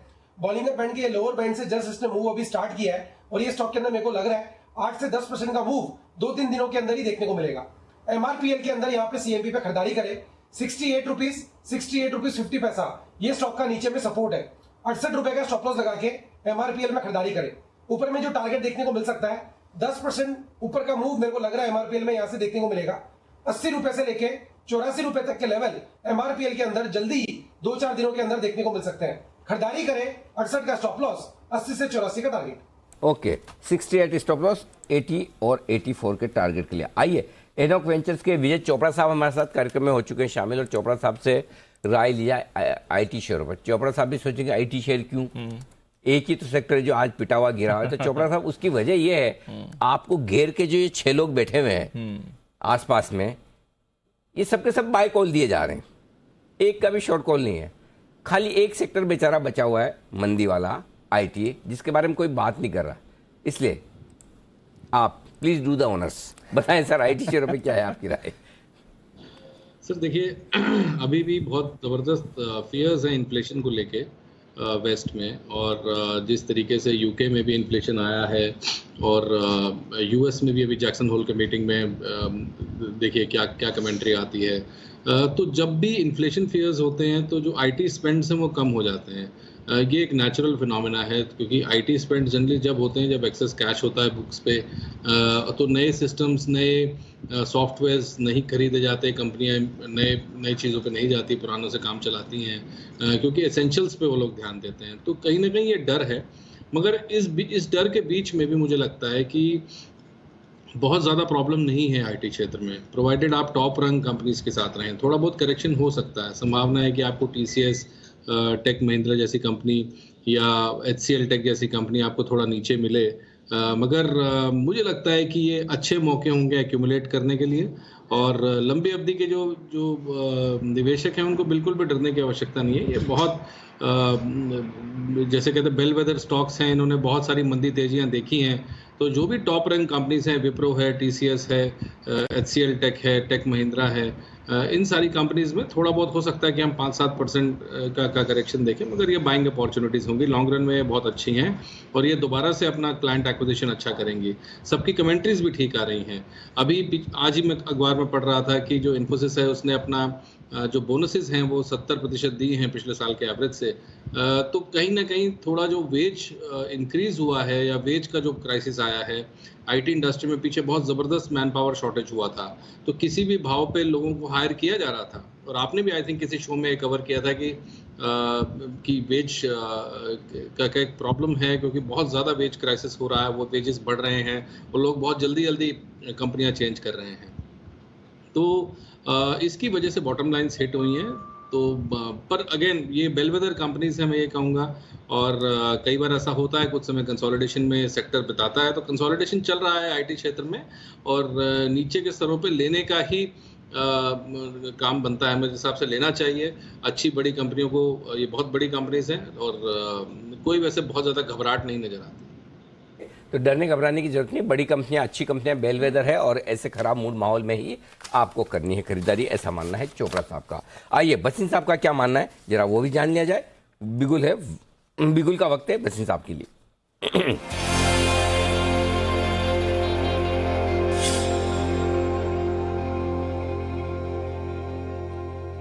स्वागत है सर, नमस्कार। पहले तो बताएं सर अपडेट और साथ ही साथ आउटलुक भी। अच्छी रिकवरी निचले स्तर से आ गई है बाजार में। अनिल जी, तो रिकवरी का मतलब है आपको बने रहना है और डिप्स पे खरीदना है। तो गांव घर तो आएगा नहीं पैसा, घबराहट में नहीं लोगे तो कैसे लोगे। अब आज आपने डाउनग्रेड कर दिया आईटी को, तो जहां जिसके पास जितना माल है वो निकालने की चेष्टा है कि भाई इनका माल बिकवा दो, दलाली बना लेंगे। आपको ये पुराने पैंतरे हैं, 2 बैंक्स बिकवा दिए 31,000 तक निफ्टी के, और अब आपने 40,000 कर दिया। तो ऐसे ही उतार चढ़ाव रहेगा। Take it with a pinch of salt. These are 5 heads. One head is an asset management, one is a brokerage, one is a holding company, one is the merchant banking. They will all have different views. You have to see where your pound of flesh is, जहां आप पैसा कमा सकते हो। क्यों अनिल जी? जब घबराहट है तभी मौका और भाव आएगा या घर का चल के आएगा? एब्सोल्युटली, खराब माहौल में तो खरीदने का मजा है। बिल्कुल ठीक कर रहे हैं, और आपने तो प्रॉफिट बुक करने की भी राय इस बार बिल्कुल परफेक्ट दी और वापस से खरीदारी की भी। बताएं सर, एक बार अपडेट्स भी दें। सारे स्टॉक्स भी आपके तेजी से भागते हुए दिख रहे हैं और निफ्टी का कॉल ऑप्शन भी। नए कॉल्स और अपडेट। अनिल जी, सबसे पहले देखिए आज का टॉप पिक था अशोक लीलैंड। कल से बोल रहा हूँ 42-43, आज 48 रुपए हो गया। इसे कहते हैं कॉल। उसके अलावा आपको कई दिन से आरबीएल बैंक मैंने कहीं कहा था 95, 97, 98, कई दिन से कह रहा हूँ 105 रुपए बिक गया। 110 तो मिनिमम टारगेट है। उसके अलावा यूपीएल और हीरो, मैं दोनों पे बहुत बुलिश हूँ। United Phosphorus is going to be the biggest agrochemical company. They are going to list one of their unlisted arms, which will see almost $1 billion of valuation. अब ये समय समय से प्ले करेगा, ये शेयर 1000 की तरफ जाएगा, और हीरो मोटो 3000 से पहले बात ही मत करना। अब आपके लिए 3 पिक्स हैं और एक कैश का काउंटर है। मुझे लगता है यहाँ मौका बहुत अच्छा है। जी सर बताएं प्लीज। तो देखिए अनिल जी, सबसे पहले लीजिए एसबीआई लाइफ 1278-80 में लीजिए, स्टॉप लॉस ऑफ 1250, 1350 का target. SBI life is arguably the best performer in the life insurance space, and I have no two apprehension that SBI life is going to be the star performer on the Nifty. Second pick is my favourite sir, Bosch. 17,350 से 400 में लीजिए, stop loss of 17,000, वापिस 18,200 का target. 4 दिन बैठेंगे तो भाव आ जाएगा। याद है आपको पिछली बारी भी आपको ये मैं 13,000 से पीछे पड़ा हूँ शेयर के, और इसको 22,000 तक नहीं छोड़ूंगा। तीसरा पिक है अनिल जी आपके लिए कैश का काउंटर। आज आपने नितिन गडकरी जी को सुन लिया है, road transportation IRB infra, largest ever toll collector, और जिसकी फास्टैग होने के वजह से हाईएस्ट एवर कलेक्शन थे इस क्वार्टर में। इस शेयर का भाव 300 रुपए जाएगा, और मैं इसलिए कह रहा हूं क्योंकि ये शेयर मेरे हिसाब से आउट परफॉर्मर है। तो 240, 42, 44 में लीजिए, इसमें 300 रुपए से कम मत बेचिए। स्टॉप लॉस आपने रखना है तो 225 रुपए। ठीक बात है। तो 2 FNO स्टॉक, एसबीआई लाइफ और बॉश, और साथ ही एक कैश का स्टॉक न्यूरोका के बाद आपकी तरफ से RIRB इंफ्रा भी आता दिख रहा है। वो इन्वेस्टमेंट के लिहाज से लीजिए, ये भी आप पोजिशनल इन्वेस्टमेंट के हिसाब से ले सकते हैं थोड़े समय के लिए, जहां 50 रुपए की तेजी आराम से आपको बनती हुई दिखेगी। तो शानदार पिक्स बसिन साहब की तरफ से आपके लिए आती हुई। धन्यवाद सर। कल सुबह आपसे करेंगे हम फिर मुलाकात 9:45 पर। आइए बढ़ते आगे तब तक। और नेचुरल गैस के दाम पहुंच चुके हैं रिकॉर्ड हाई पर। आज मैं एक बड़ा इंटरेस्टिंग रिपोर्ट पढ़ रहा था, कोई आइडिया किसी को कि नेचुरल गैस के दाम जो अभी कितने $20 के आसपास, $10 के आसपास, 20 साल की ऊंचाई पर, लगभग लाइफ टाइम आएगा $10 का दाम जो नेचुरल गैस का, इसके इक्विवेलेंट अगर कच्चे तेल का दाम हो तो कितना बनता है? Any idea? जरा पूछो कुणाल जी का। कुणाल जी दिख नहीं रहे, कुणाल जी कहीं गए क्या कहीं? अच्छा कुणाल जी नहीं दिख रहे। बंसल जी, दवाओं के अलावा कोई कच्चे तेल पे भी आपकी राय हो तो बताओ। अनिल जी, कच्चा तेल और नेचुरल गैस अनिल जी दोनों अलग अलग चीजें। अनिल जी अच्छा, नेचुरल गैस क्या बात कर रहे हैं? अनिल जी मेरे को नॉलेज नहीं है बिल्कुल भी। अरे सर इतना पता ही कम बात है, दोनों अलग अलग चीजें आपने बताई, हमारी आंखें खोल दी। क्या बात कर रहे हैं बंसल जी। लेकिन मैं एक रिपोर्ट पढ़ रहा था, मुझे वो फैक्ट्स चेक करने हैं, मुझे पता नहीं, लेकिन ऐसा पता है कि अगर $10 नेचुरल गैस का दाम है, उसका मतलब ये कि $500 कच्चे तेल के दाम है। $500? हाँ, इक्विवेलेंट अगर आप इक्विवेलेंट मिला के देख रहे हैं। आई डोंट नो सही है कि गलत है, इस पे जरा रिसर्च की जाए, लेकिन अगर ऐसा है तो वाकई में आई ओपनर है, बहुत इंटरेस्टिंग है। मतलब नेचुरली जो जहाँ गैस काम आएगी वहाँ गैस ही काम आएगी, जहाँ क्रूड काम आएगा वहाँ क्रूड ही काम आएगा, लेकिन अगर इक्विवेलेंट देखा जाए तो ऐसा बताया जाता है। अगर साथ में ऊपर गए, अगर ऐसा है। कुणाल जी आ गए वहाँ पे, कुणाल जी आ गए ना। हाँ कुणाल जी, कोई विशेष टिप्पणी आपकी इस पर? अनिल जी देखिए, अगर आप नेचुरल गैस का अनिल जी इंडिया में भाव देखेंगे तो जो हमारा MCX में नेचुरल गैस है, अगर अनिल जी उसकी तुलना करते हैं तो देखते हैं कि अनिल जी अगर 2008 के प्राइस को एक रेफरेंस मान लें, जो 2008 में पीक लगा था, तो अनिल जी कोई बहुत बड़ा फर्क, हम 50% उन स्तरों से ऊपर हैं और क्रूड के दाम भी 50% उन स्तरों से ऊपर है, तो मुझे नहीं लगता बहुत बड़ा फर्क है अनिल जी इंडियन रुपीस में जो नेचुरल गैस है उसमें। मतलब तो जो $95-100 क्रूड है, लगभग वही भाव है ऐसा? नहीं क्रूड से कंपेयर, नहीं क्रूड से कंपेयर करें तो भाई देखिए अनिल जी, क्रूड का भाव जो 2008 के पीक पर था उससे लगभग आप देखिए इंडियन रुपीस में जो क्रूड चल रहा है MCX में, वो लगभग 40-50% ऊपर है और नेचुरल गैस भी उतना ही ऊपर है जी, तो कोई बहुत बड़ा ऐसा फर्क नहीं है इंडियन रुपीस के क्रूड और नेचुरल गैस। ओके चलिए बढ़िया, लेकिन इस पे एक रिसर्च करके देखी जाए कि वाकई में क्या कुछ है, तो बड़ी इंटरेस्टिंग। मैंने कहा उड़ते उड़ते पढ़े थे, मैंने कहा एक बार चेक तो करें, हमारे दर्शक भी अपने अपने व्यू इस पे शेयर कर सकते हैं, कोई दिक्कत वाली बात नहीं है। तो चलिए ये है आपके लिए पूरा का पूरा एक्शन। नेचुरल गैस, इसके दाम बढ़ चुके हैं और रिकॉर्ड ऊंचाई पर आ चुके हैं। इसकी वजह बताने के लिए तैयार है हमारे साथ वरुण। तो अनिल जी, इसकी वजह तो रशिया ही है। हमने इसके पहले भी देखा था कि लगातार अगर आप देखेंगे तो दुनिया भर में नेचुरल गैस की किल्लतें हो रही थी, जो रशिया इसका सबसे बड़ा कारण था और फिर से रशिया ही इसका सबसे बड़ा कारण है, क्योंकि गैज़प्रॉम जो है उन्होंने अगस्त 31 से 1 सितंबर तक अपनी जो नॉर्थ स्ट्रीम 1 की पाइपलाइन है उसको मेंटेनेंस के लिए बंद करने का ऐलान किया है। अब देखिए, अगर ये मेंटेनेंस के लिए बंद करते हैं तो इसके चलते ओवरऑल जो प्रोडक्शन है या फिर जो सप्लाई है वो कम हो जाएगी। और इसके पहले भी गैसकॉम ने 10 दिन के आसपास जो है वो पूरी सप्लाई अपनी बंद की थी। उसके बाद अगर आप देखेंगे तो टोटल सप्लाई जो है वो केवल 20% के आसपास की रह गई थी। और ये खबर आने के बाद दरअसल अगर आप देखेंगे तो ओवरऑल जो नेचुरल गैस की कीमतें हैं उसमें अच्छी खासी बढ़ोतरी देखने मिली है। इनफैक्ट पिछले 2 दिन में अगर आप देखेंगे तो 30% से ज़्यादा का उछाल जो है वो नेचुरल गैस के कीमतों में देखने मिला है। अब देखिए, ये तो पता ही था सबको कि चलिए ठीक है मेंटेनेंस के लिए बंद किया जा रहा है, लेकिन अनिल जी इसमें एक सबसे बड़ी दिक्कत की बात यह है कि मैं कुछ रिपोर्ट्स पढ़ रहा था और वो ये कह रहे हैं कि हो सकता है कि यहाँ पे रशिया जो है वो ये जो गैसकॉम अपने पाइपलाइंस को मेंटेनेंस के लिए बंद कर रहा है उसके बाद चालू करने में थोड़ी देरी कर सकता है। इनफैक्ट कुछ रिपोर्ट्स में पढ़ा था वो ये कह रहा है कि रशिया शायद ये भी कह सकता है कि टेक्निकल इशू है, इसके लिए शायद हम थोड़े और दिन लगा सकते हैं। तो इसके चलते गैस की जो ओवरऑल इंटरनेशनल मार्केट में किल्लत जो है वो काफ़ी हद तक बढ़ सकती है। और वैसे भी विंटर सीजन आ रहा है और EU के पास जो ओवरऑल स्टॉक पाइल होना चाहिए नेचुरल गैस का वो उम्मीद से या फिर जितना होना चाहिए उससे थोड़ा कम है। यानी कि वैसे ही स्टॉक पाइल जो कम है और उसके ऊपर से गैसकॉम जो है मेंटेनेंस के लिए अपनी पाइपलाइंस बंद कर रहा है।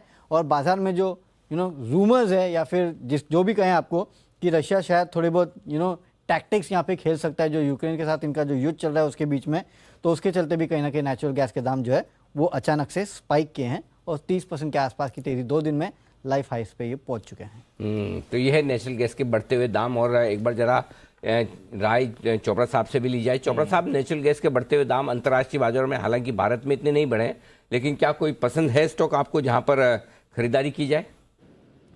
सर, स्टॉक के अलावा मैं कुछ बात कहना चाहता हूँ। स्टॉक तो मैं आपको बताऊंगा ही। जी जी। मुझे लगता है कि व्लादिमीर पुतिन इस चीज़ को इस्तेमाल करेंगे, गैस प्राइसेस के इस पूरे के पूरे मसले को, क्योंकि जो सैंक्शंस लगाए गए हैं वो सैंक्शंस इतने भारी हैं रशिया के ऊपर, तो राइजिंग गैस प्राइसेस या गैस को के सप्लाई को रोक कर ये किसी न किसी तरीके से दबाव बनाएंगे, अंतर्राष्ट्रीय दबाव बनाएंगे।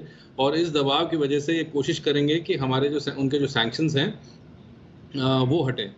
अब जहां तक आप स्टॉक्स की बात कर रहे हैं, यूरोप में जितनी पेपर कंपनीज थी वहां पर बहुत ज़बरदस्त इस्तेमाल होता था गैस का पेपर प्रोडक्शन के लिए, तो मोस्टली सारी की सारी पेपर कंपनीज बंद हुई हैं। ये बात हमने शायद पहले भी करी थी किसी शो में। तो पेपर कंपनीज के ऊपर फोकस किया जाए। हमने देखा स्टार पेपर जैसी कंपनीज हैं, शशाई पेपर जैसी कंपनीज हैं, इमामी पेपर हैं, वेस्ट कोस्ट पेपर हैं, ये बहुत अच्छा ये चली हैं। मुझे लगता है कि पेपर एक मेजर बेनिफिशियरी होगा इस सबका, क्योंकि भारत में जो गैस प्राइसेस हैं वो बहुत ज़्यादा नहीं बढ़े हैं और यहाँ पर बिजनेस ज़रूर शिफ्ट होगा। मगर मुझे नहीं लगता कि किसी भी तरह प्रकार से पुतिन ये मौका छोड़ेंगे वेस्टर्न कंट्रीज़ के ऊपर प्रेशर बनाने का। जियोपॉलिटिकल प्रेशर बनेगा और इस दबाव में वो हो सकता है कुछ अपने सैंक्शंस हटवा लें। तो कोशिश तो उनकी है सैंक्शंस हटवाने की, अब देखते हैं कितना इसका इम्पैक्ट होता है। बट डेफिनेटली गैस प्राइसेस ऊपर जाना ग्लोबली तो खराब खबर है और थोड़ा थोड़ा इसका इम्पैक्ट हम हमारे बाजार में भी आते हुए देख सकते हैं, तो इस पर भी नजर रहेगी। इस बीच आरबीएल बैंक पर एक बार नजर डाल दीजिए, थोड़ी देर पहले बात भी होती थी इस पर। 6% ऊपर अभी अभी आरबीएल बैंक आपको दिख रहा है। एक बड़ा वाला स्पाइक इस काउंटर पर भी आपको दिखेगा और डेल्टा कॉप भी अच्छी तेजी पकड़ रहा है। बता दी एनएमडीसी में भी एक अच्छा एक्शन है। मेटल काउंटर्स पर भी आज रखिए नजर। इनफैक्ट सुबह जो पहली रिकवरी आई थी वो मेटल्स की तरफ से ही आपको आती हुई दिखी थी और फिर बाकी सेक्टर्स ने पार्टिसिपेट करना शुरू किया था। और एनएमडीसी अगर आप देखें तो फिलहाल डेज हाई पर ट्रेड करते हुए दिख रहा है। हिमांशु जी जरा देखें सर एनएमडीसी का चार्ट और अब यहां से क्या राय बनती है इस पर।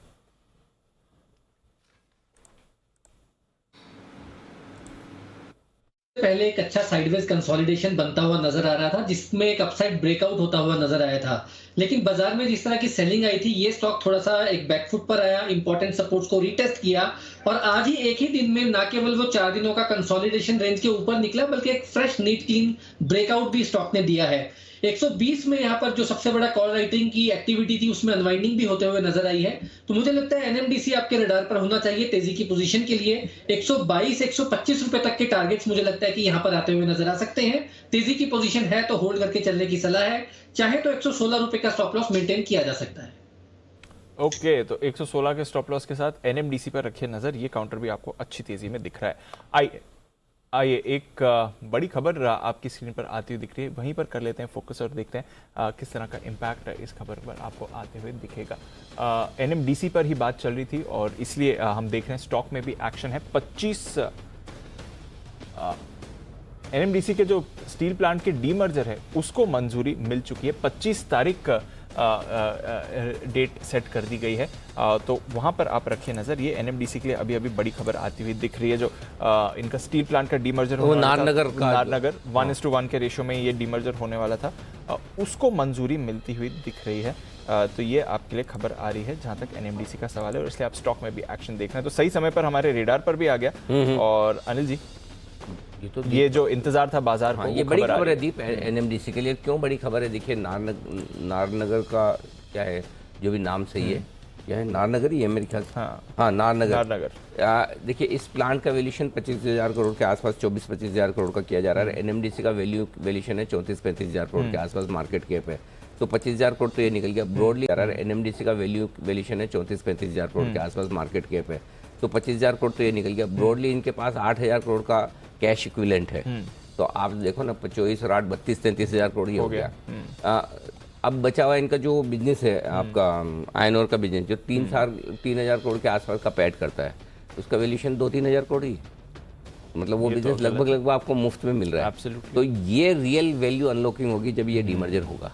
और अब ये डीमर्जर की डेट आ रही जैसे जैसे नज़दीक, और जो आ गया है अब कि भाई नागरनार स्टील प्लांट जो ये है अब ये डीमर्ज हो रहा है, ये एक बड़ा एक्शन इस स्टॉक के लिए, ये बड़ा गेम चेंजर है। यहाँ से वैल्यू अनलॉकिंग आपको मिलेगी, इसमें कोई आयरन और बिजनेस की ही अपने आप में वैल्यू जबरदस्त है। मौजूदा मार्केट कैप 35,000 करोड़ है। हाँ, तो 24,000 करोड़ तो ये लेगा और 1:1 है। हाँ, तो डायरेक्टली आपको दिख रहा है यहाँ से। हाँ, सीधी बात है।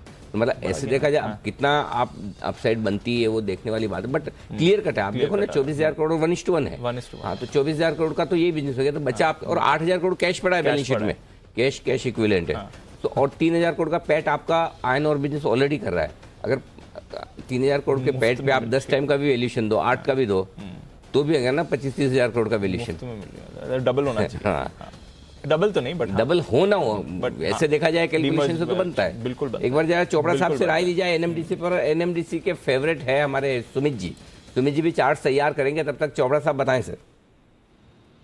सर मैं जैसे बोलने के लिए मैंने हाथ खड़ा किया, नगरनार आपने ऑलरेडी बता ही दिया। इस पे करीब करीब एनएमडीसी ने 18,000 करोड़ का खर्चा किया था, और जैसे कि आपने बहुत सही जोड़ा, 24,000 करोड़ का इसका जो वैल्यूएशन आ रहा है प्लस 8,000 करोड़ कैश इक्विवेलेंट है। तो मेरे मानना है कि कोई लंबी अवधि तक एनएमडीसी को रखता है तो ये इसकी अच्छी संभावना है कि 200 को भी ये क्रॉस कर सकता है। तो अगर आप इसमें डीमर्ज्ड एंटिटी जो की आप बात कर रहे हो, और इसमें कई सारे खरीदार हैं। छत्तीसगढ़ सरकार स्वयं खरीदना चाहती है इसको, उन्होंने अपना एक्सप्रेशन ऑफ इंटरेस्ट दिया है, और जेएसडब्ल्यू और जिंदल जैसे बड़ी कंपनियां हैं वो लोग भी लेना चाहते हैं। और मुझे लगता है कि एनएमडीसी एक बहुत अच्छा दावेदार है लंबी अवधि के लिए। इसके अलावा बहुत अच्छा डिविडेंड पेइंग स्टॉक है। ये बात मैं निवेशकों को भी बोलना चाहता हूं, जो कंजर्वेटिव निवेशक हैं, बहुत अच्छा डिविडेंड यील्ड है एनएमडीसी का। तो लंबी अवधि के लिए बेहतरीन पिक है, और यहाँ से मुझे लगता है कि लगभग 200 रुपये तक भी जा सकता है लंबी अवधि में, अगर उसको कोई लेके रखे तो ये है आपके लिए एनएमडीसी पर राय। सुमित जी बताएं सर, एनएमडीसी आपकी राय। अनिल जी, एनएमडीसी में कोई दिक्कत नहीं है। स्टॉक नीचे से अच्छा माउंट्स दिखा चुका है। 15 रुपए का मूव करीब करीब पिछले कुछ दिनों में हमें एनएमडीसी में देखने को मिला है। 120 रुपए का लेवल जैसे ही ऊपर में तोड़ेगा, 130 से 135 के target short to medium term में एनएमडीसी में देखने को मिल सकते हैं। तो इसके अंदर पोजीशंस होल्ड करें, डिप में खरीदारी करें, जल्दी एक बढ़िया मूव ऊपर की तरफ एनएमडीसी में देखने को मिलेगा। ओके, तो ये है आपके लिए एनएमडीसी पर राय। बढ़ते आगे सिमी जी के लिए बुगल, सिमी के नॉन स्टॉप शेयर।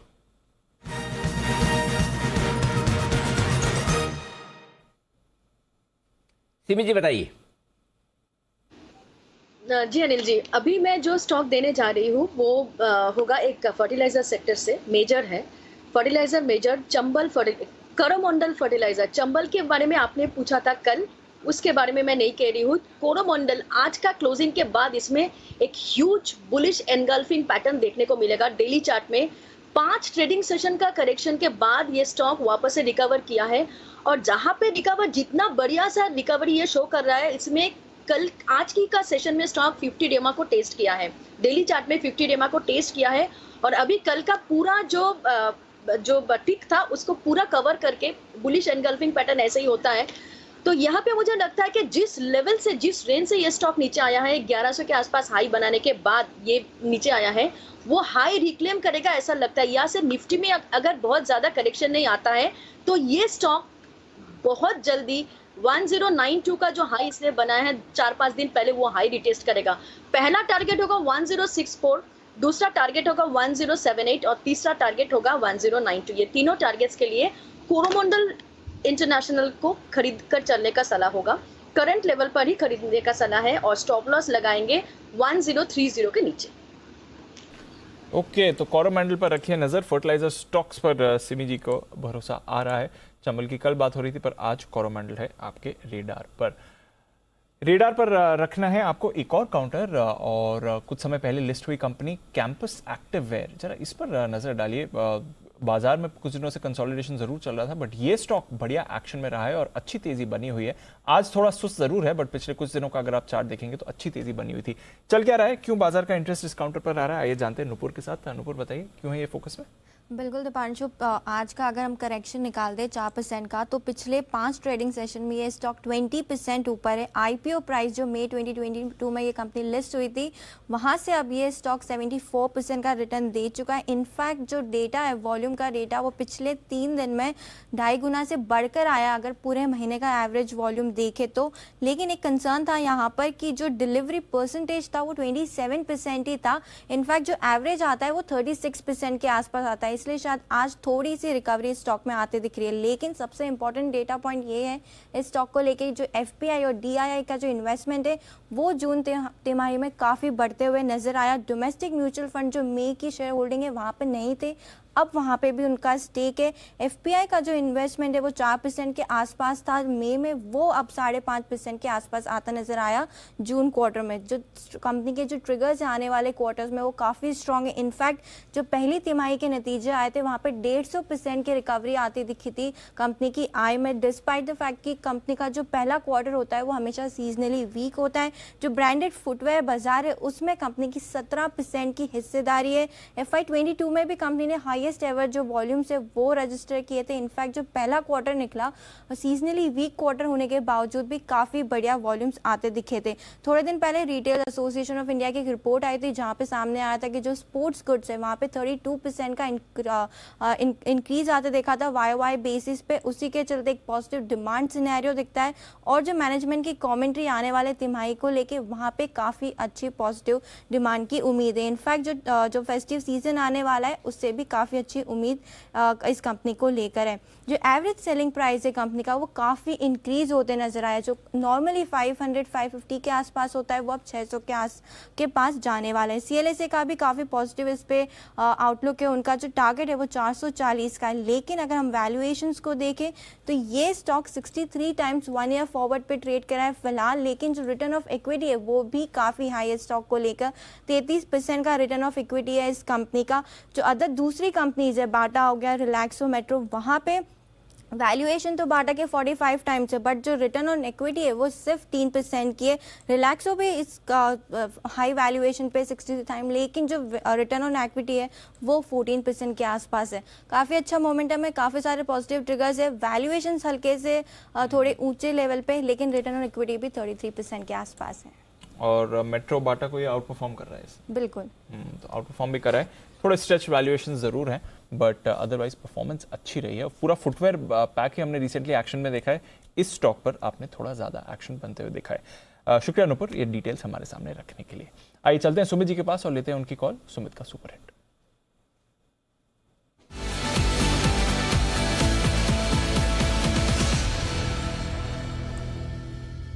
बताएं सर। दीपांशु, बैंकिंग स्टॉक है, बाय का स्टॉक है और एक छोटा स्टॉक है। स्टॉक का भाव चल रहा है 64 रुपए 40 पैसे। स्टॉक का नाम है करूर वैश्य बैंक। देखो दीपांशु, ये स्टॉक के अंदर ब्रेकआउट है। दिसंबर 2019 का हाई ब्रेक कर रहा है। स्टॉक के अंदर मेरे को लग रहा है कि यहां से एक बढ़िया मूव ऊपर की तरफ देखने को मिलेगा। Daily chart, weekly chart, monthly chart, तीनों टाइम होराइजन चार्ट्स के अंदर स्टॉक में ब्रेकआउट है। मल्टीपल रेजिस्टेंस ब्रेकआउट है। 200 DMA लेवल्स के ऊपर ये सस्टेन कर रहा है पिछले कुछ दिनों से। हायर है, हायर लो फॉर्मेशन है, यानी बहुत सारे मल्टीपल चीजें इस चार्ट के ऊपर देखने को मिल रही है। तो थोड़ा सा पोजीशन नजरिया लगा के करूर वैश्य बैंक में यहाँ पे लॉन्ग पोजीशन इनिशिएट करें। जिन्होंने ले रखा है वो अभी होल्ड करके बैठे। छोटा स्टॉप लॉस इसके अंदर 62 रुपए का बनेगा। थोड़ा सा बड़ा स्टॉप लॉस इसके अंदर 58 रुपए का बनेगा। ऊपर में इमीडिएट इसमें 3 टारगेट दूंगा मैं। पहला टारगेट 70 रुपए का, दूसरा टारगेट 75 रुपए का, तीसरा टारगेट 80 रुपए का। तो जो 62 रुपए के स्टॉप लॉस से ले रहे हैं वो 70 रुपए तक के टारगेट का ध्यान में रखें और 58 रुपए के पोजिशनल टारगेट के साथ जो पोजिशनल टारगेट के लिए जो होल्ड करना चाहते हैं वो 75 से 80 के लिए होल्ड कर सकते हैं। आने वाले कुछ हफ्तों में करूर वैश्य बैंक में यहां से बढ़िया मूव ऊपर की तरफ देखने को मिलेगा।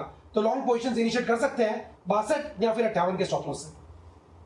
60 या 58 के स्टॉप लॉस के साथ थोड़ा पोजिशनल नजरिया रखिए क्योंकि टारगेट्स बड़े निकल कर आ रहे हैं। 80 तक के टारगेट्स के लिए करूर वैश्य बैंक पर रखिए नजर। तो बैंक्स पर भी सुमित जी का भरोसा इस समय आपको दिख रहा है और वैसे भी हम देख रहे हैं ब्रॉडर मार्केट्स में कई सारे कैश काउंटर्स हैं जो आपको फोकस में दिखेंगे। करूर वैश्य बैंक ये सुमित जी की लिस्ट पे अभी आपको आते हुए दिख रहा है। जोमैटो में आज एक बार फिर से बढ़िया मूव आई है 5% ऊपर और अभी एक फ्रेश स्पाइक जोमैटो में आपको आते हुए दिख रहा है। तो लगातार इस काउंटर में रोज कुछ ना कुछ एक्शन होता है। आज सुबह भी 13 लाख शेयर्स के कई सौदे हुए थे।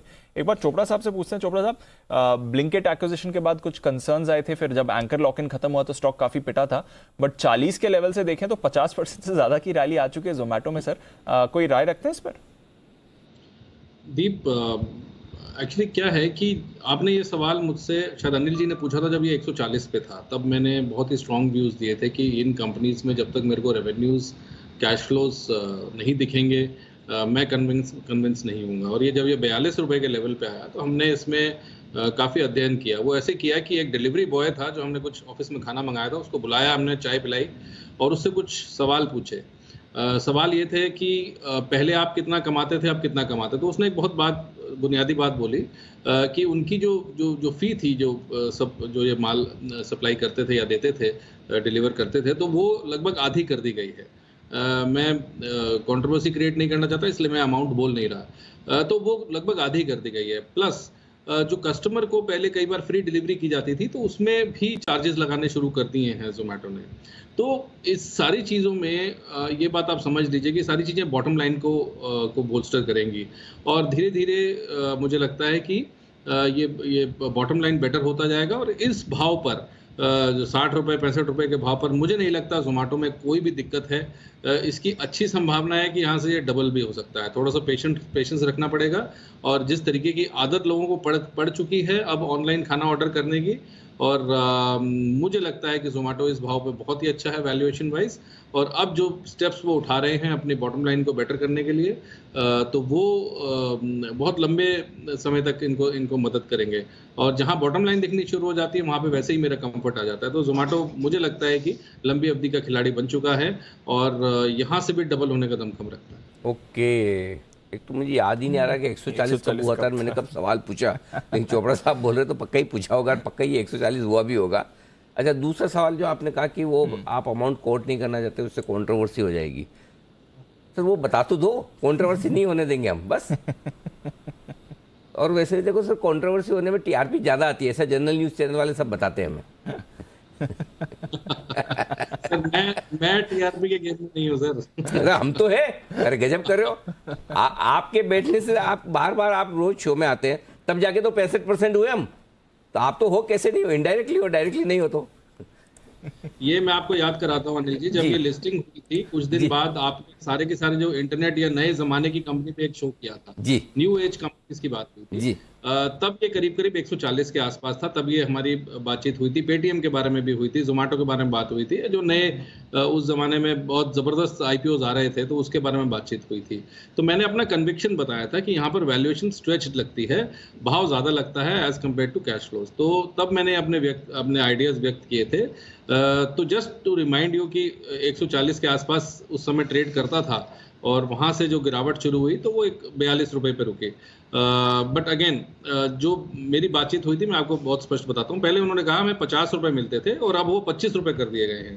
तो अगर जाहिर बात है, अच्छी बात नहीं है कि जो बेचारे काम कर रहे हैं धूप में बरसात में इधर उधर जाते हैं, तो इनके वेतन पे या उनकी कमाई के ऊपर अंकुश लगाया गया है।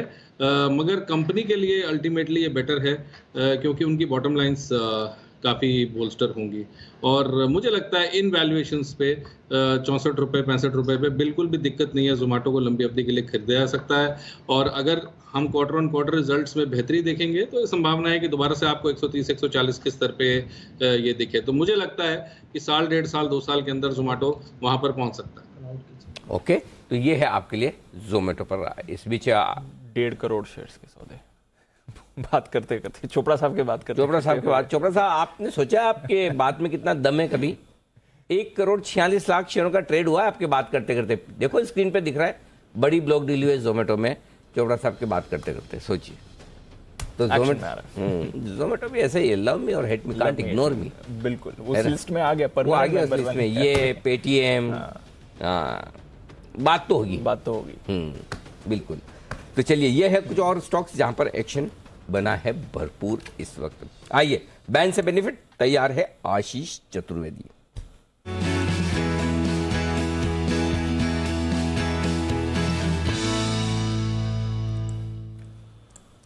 एक ही है ना बैन में? सर बैन लिस्ट खाली हो रही है। टाटा केमिकल भी बाहर? टाटा केमिकल्स बाहर हो जाएगा। 74% है मार्केट वाइड पोजीशन लिमिट। कल ही आ जाता 80.6 पर बंद हुआ था, 80% से नीचे नहीं आई थी तो कल रह गया। आज ईओडी बाहर आ जाएगा, 74% है। और डेल्टा वापस नहीं आ रहा? डेल्टा सर वो हो सकता है कि रोल ओवर का चक्कर हो, क्योंकि 101% है मार्केट वाइड पोजीशन लिमिट अभी। हाँ, तो बताओ तो सही, कम से कम चांस है, आए नहीं आए पता नहीं। अभी स्लाइट पॉसिबिलिटी है, स्लाइट। वैसे रोल ओवर्स के वक्त थोड़ा आखिरी आधे घंटे में काफी रोल ओवर्स होते हैं। और कोई ऐसा है जो 90% से ऊपर हो? हाँ सर, एक और स्टॉक है, इनफैक्ट 2 स्टॉक और हैं। भेल है 97.3% है यहाँ पर मार्केट वाइड पोजीशन लिमिट। और तीसरा है सन टीवी, यहाँ पर 96% है, 95% के जस्ट ऊपर थोड़ा सा। बैन में 95 के ऊपर आते हैं ना, 95 के ऊपर। तो ये दोनों तो नहीं आएंगे। और डेल्टा है 101, ये भी चांस कमी है, नहीं आएंगे, लगता नहीं अभी। चलो, नई सीरीज में आए तो बढ़िया है। ये है आपके लिए 3। अब पूरी बैन लिस्ट हो चुकी है, खाली ये सीरीज में बैन में ज्यादा रहे नहीं रहे, मैक्सिमम 3 ही हुए बस। जबकि इतनी तेजी के बाद जो स्टॉक बैन में नहीं आए, ये एक अच्छी बात है। आइए बिल्कुल वागले साहब के लिए वागले का वंडर।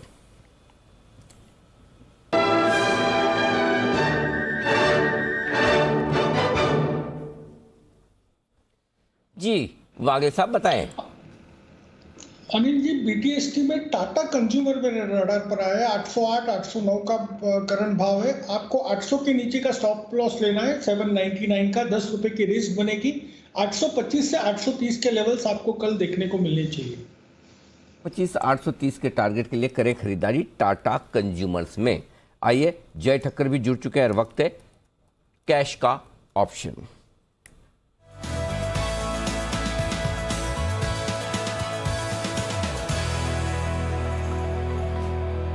जय जी, बताएं sir. Good afternoon to you Anil ji and good afternoon to you Deep. Anil ji, जो SBI का कॉल ऑप्शन दिया था सुबह, उसका फर्स्ट टारगेट हासिल हो चुका है। वहां पे प्रॉफिट बुक करने की सलाह दे दी गई है। अब 17,550 के स्ट्राइक का एट द मनी, अब इन द मनी हो चुका है। कॉल ऑप्शन खरीदे, 102 रुपए पर ट्रेड कर रहा है अभी अनिल जी। इसको 102 पर खरीदे। यहाँ पे अनिल जी जो एक स्टॉप लॉस निकल कर आ रहा है दैट इज 54। सो 102 पे खरीदे। 17,550 का कॉल निफ्टी का, 25 अगस्त की एक्सपायरी का, परसों की एक्सपायरी का 54 का स्टॉप लॉस रहेगा। यहाँ पे टारगेट पहला जो निकल कर आ रहा है that is 162 and second target will be 189। सो 162 189 ये दो टारगेट्स के लिए खरीदना है। जी मुझे ऐसा लग रहा है ये बाउंस कंटिन्यू हो सकता है बिकॉज आज कंफर्टेबली 17,500 के ऊपर क्लोज हो रहा है जी, जिसकी हम we were expecting that and we wanted that to happen yesterday and finally आज वो हो रहा है। तो अब यहां से बाउंस फर्दर कंटिन्यू कर सकता है 670 से लेकर 740 तक। सो 17,670 और 740 ये दो लेवल्स हमें निफ्टी स्पॉट में देखने मिल सकते हैं एंड उस लिहाज से मैंने ये स्ट्राइक चूज किया है एट द मनी का। सो निफ्टी पर एनर्जी बाउंस और भी आपको देखने मिल सकता है। हालांकि बैंक निफ्टी और ज्यादा अच्छा लग रहा है, but then risk reward wise इस लेवल से मुझे निफ्टी में कंफर्ट ज्यादा है और इसलिए 2 दिन बाद वाली एक्सपायरी का 17,550 का कॉल ऑप्शन खरीद कर जाएं। और जो सुबह SBI पर कॉल ऑप्शन खरीदवाया था वहां पर टारगेट भी आपको हिट होते हुए दिखा। तो बढ़िया मूव में है बाजार। आइए सिमी जी के पास चलते हैं और लेते हैं उनका कॉल, सिमी के नॉन स्टॉप शेयर्स।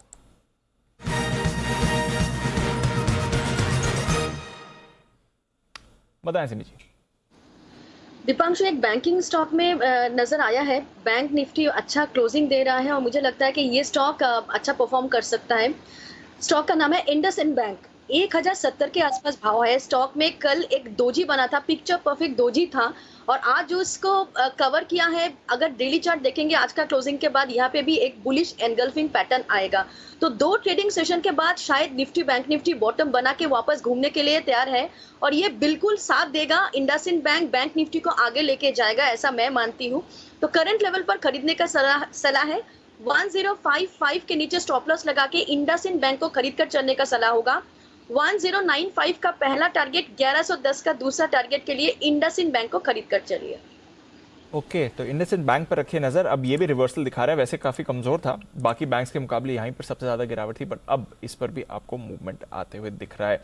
बाजार भी बढ़िया मूव में है। 100 पॉइंट की मूव अब आपको निफ्टी पर आ रही है। फ्रेश डेज हाई पर निफ्टी आपको आते हुए दिख रहा है। 600 से बस 10 पॉइंट ही दूर आपको निफ्टी इस समय दिखेगा। तो फ्रेश डेज हाई पर है बाजार। आइए लेते हैं अनिल जी से उनकी आज की फाइनल मार्केट स्ट्रैटेजी।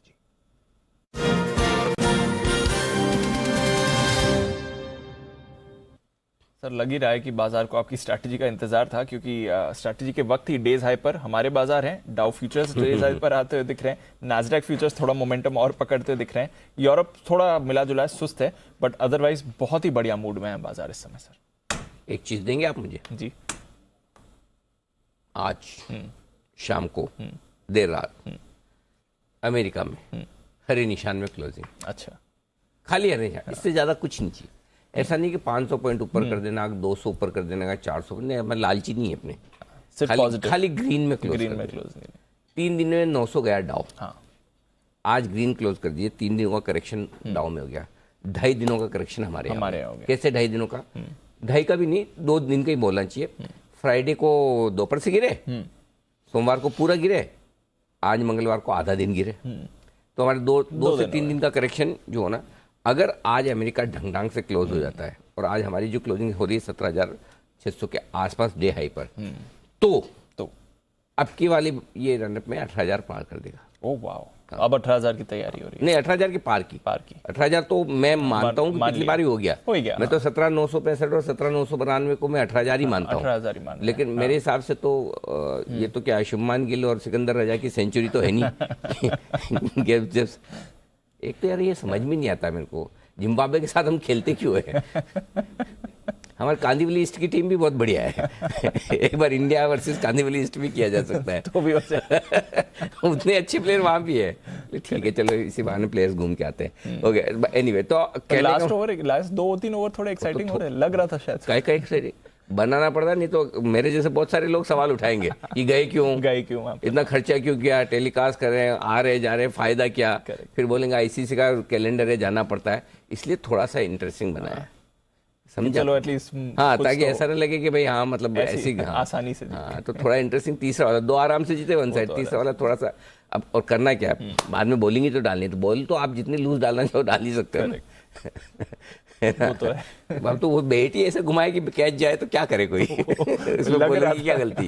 तो एनीवे, तो हमारा सिंपल फॉर्मूला ये है कि आज लॉन्ग पोजीशन आप बनाकर जाइए जी। क्या? हाँ, लॉन्ग बना के जाइए। हाँ, बना के जाइए।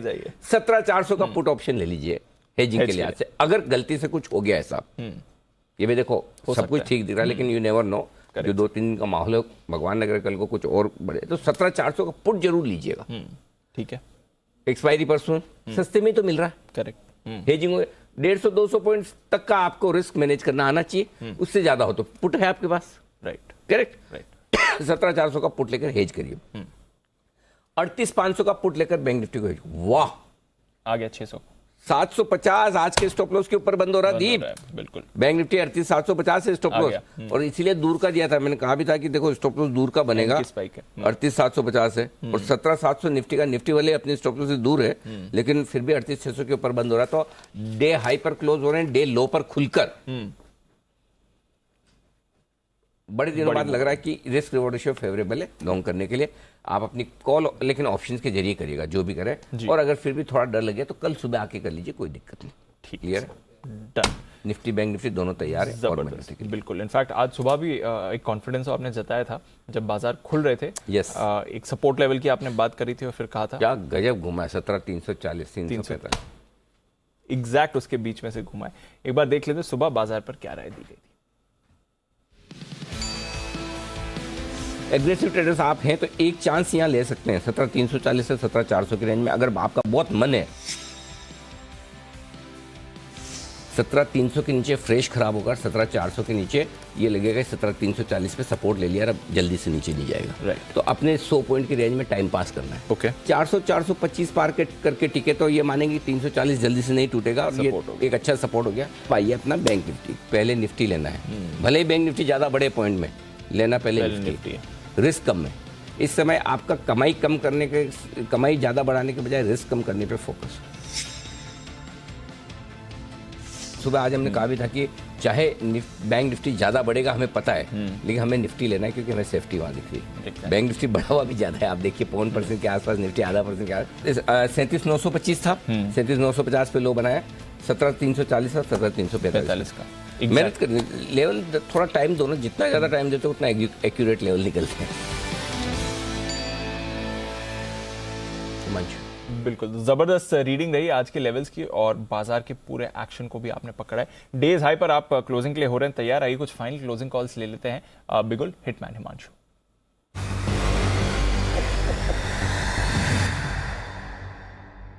बताएं हिमांशु जी। दीपांशु, जिस तरह से बैंक्स और बैंक्स निफ्टी में जबरदस्त तेजी शॉर्ट कवरिंग है, मुझे लगता है एक स्टॉक जो एक अच्छी शॉर्ट कवरिंग कैंडिडेट हो सकता है नेक्स्ट सीरीज के लिए, वो है आईडीएफसी फर्स्ट बैंक का। देखिए यहाँ पर लगातार हमने देखा है कि काफी समय से स्टॉक ने एक अंडर परफॉर्मेंस दिखाई थी, लेकिन आज जिस तरह से यहाँ स्टॉक क्लोज करता हुआ नजर आ रहा है, मेरा ऐसा मानना है कि यहाँ पर ये एक परफेक्ट बीटीएसटी कैंडिडेट है। आईडीएफसी फर्स्ट बैंक में बीटीएसटी करके चलने की सलाह रहेगी। टारगेट रहेगा 47 रुपए 50 पैसे का। स्टॉप लॉस लगाना है 45 रुपए 70 पैसे का। 40 पैसे के स्टॉप लॉस के सामने मुझे लगता है 47.5 तक के टारगेट्स यहाँ पर कल तक आते हुए नजर आ सकते हैं। और नेक्स्ट सीरीज में मेरा ऐसा मानना है कि जिस तरह की शॉर्ट कवरिंग यहाँ पर आते हुए नजर आ सकती है, ये स्टॉक 50 से 52 रुपए तक के जाने का पोटेंशियल रखता है। तो आईडीएफसी फर्स्ट बैंक यहाँ पर खरीदारी करके चलने की सलाह है। ओके, तो ये है आपके लिए आईडीएफसी फर्स्ट बैंक, जहां पर आपको करनी है खरीदारी। अच्छा एक्शन इस पर आपको आते हुए दिख रहा है। इनफैक्ट थोड़ी देर पहले इस काउंटर पर बात भी हो रही थी, इस पर रखेंगे नजर। आइए जय भी हैं और जैसे लेते हैं जय का जैकपॉट।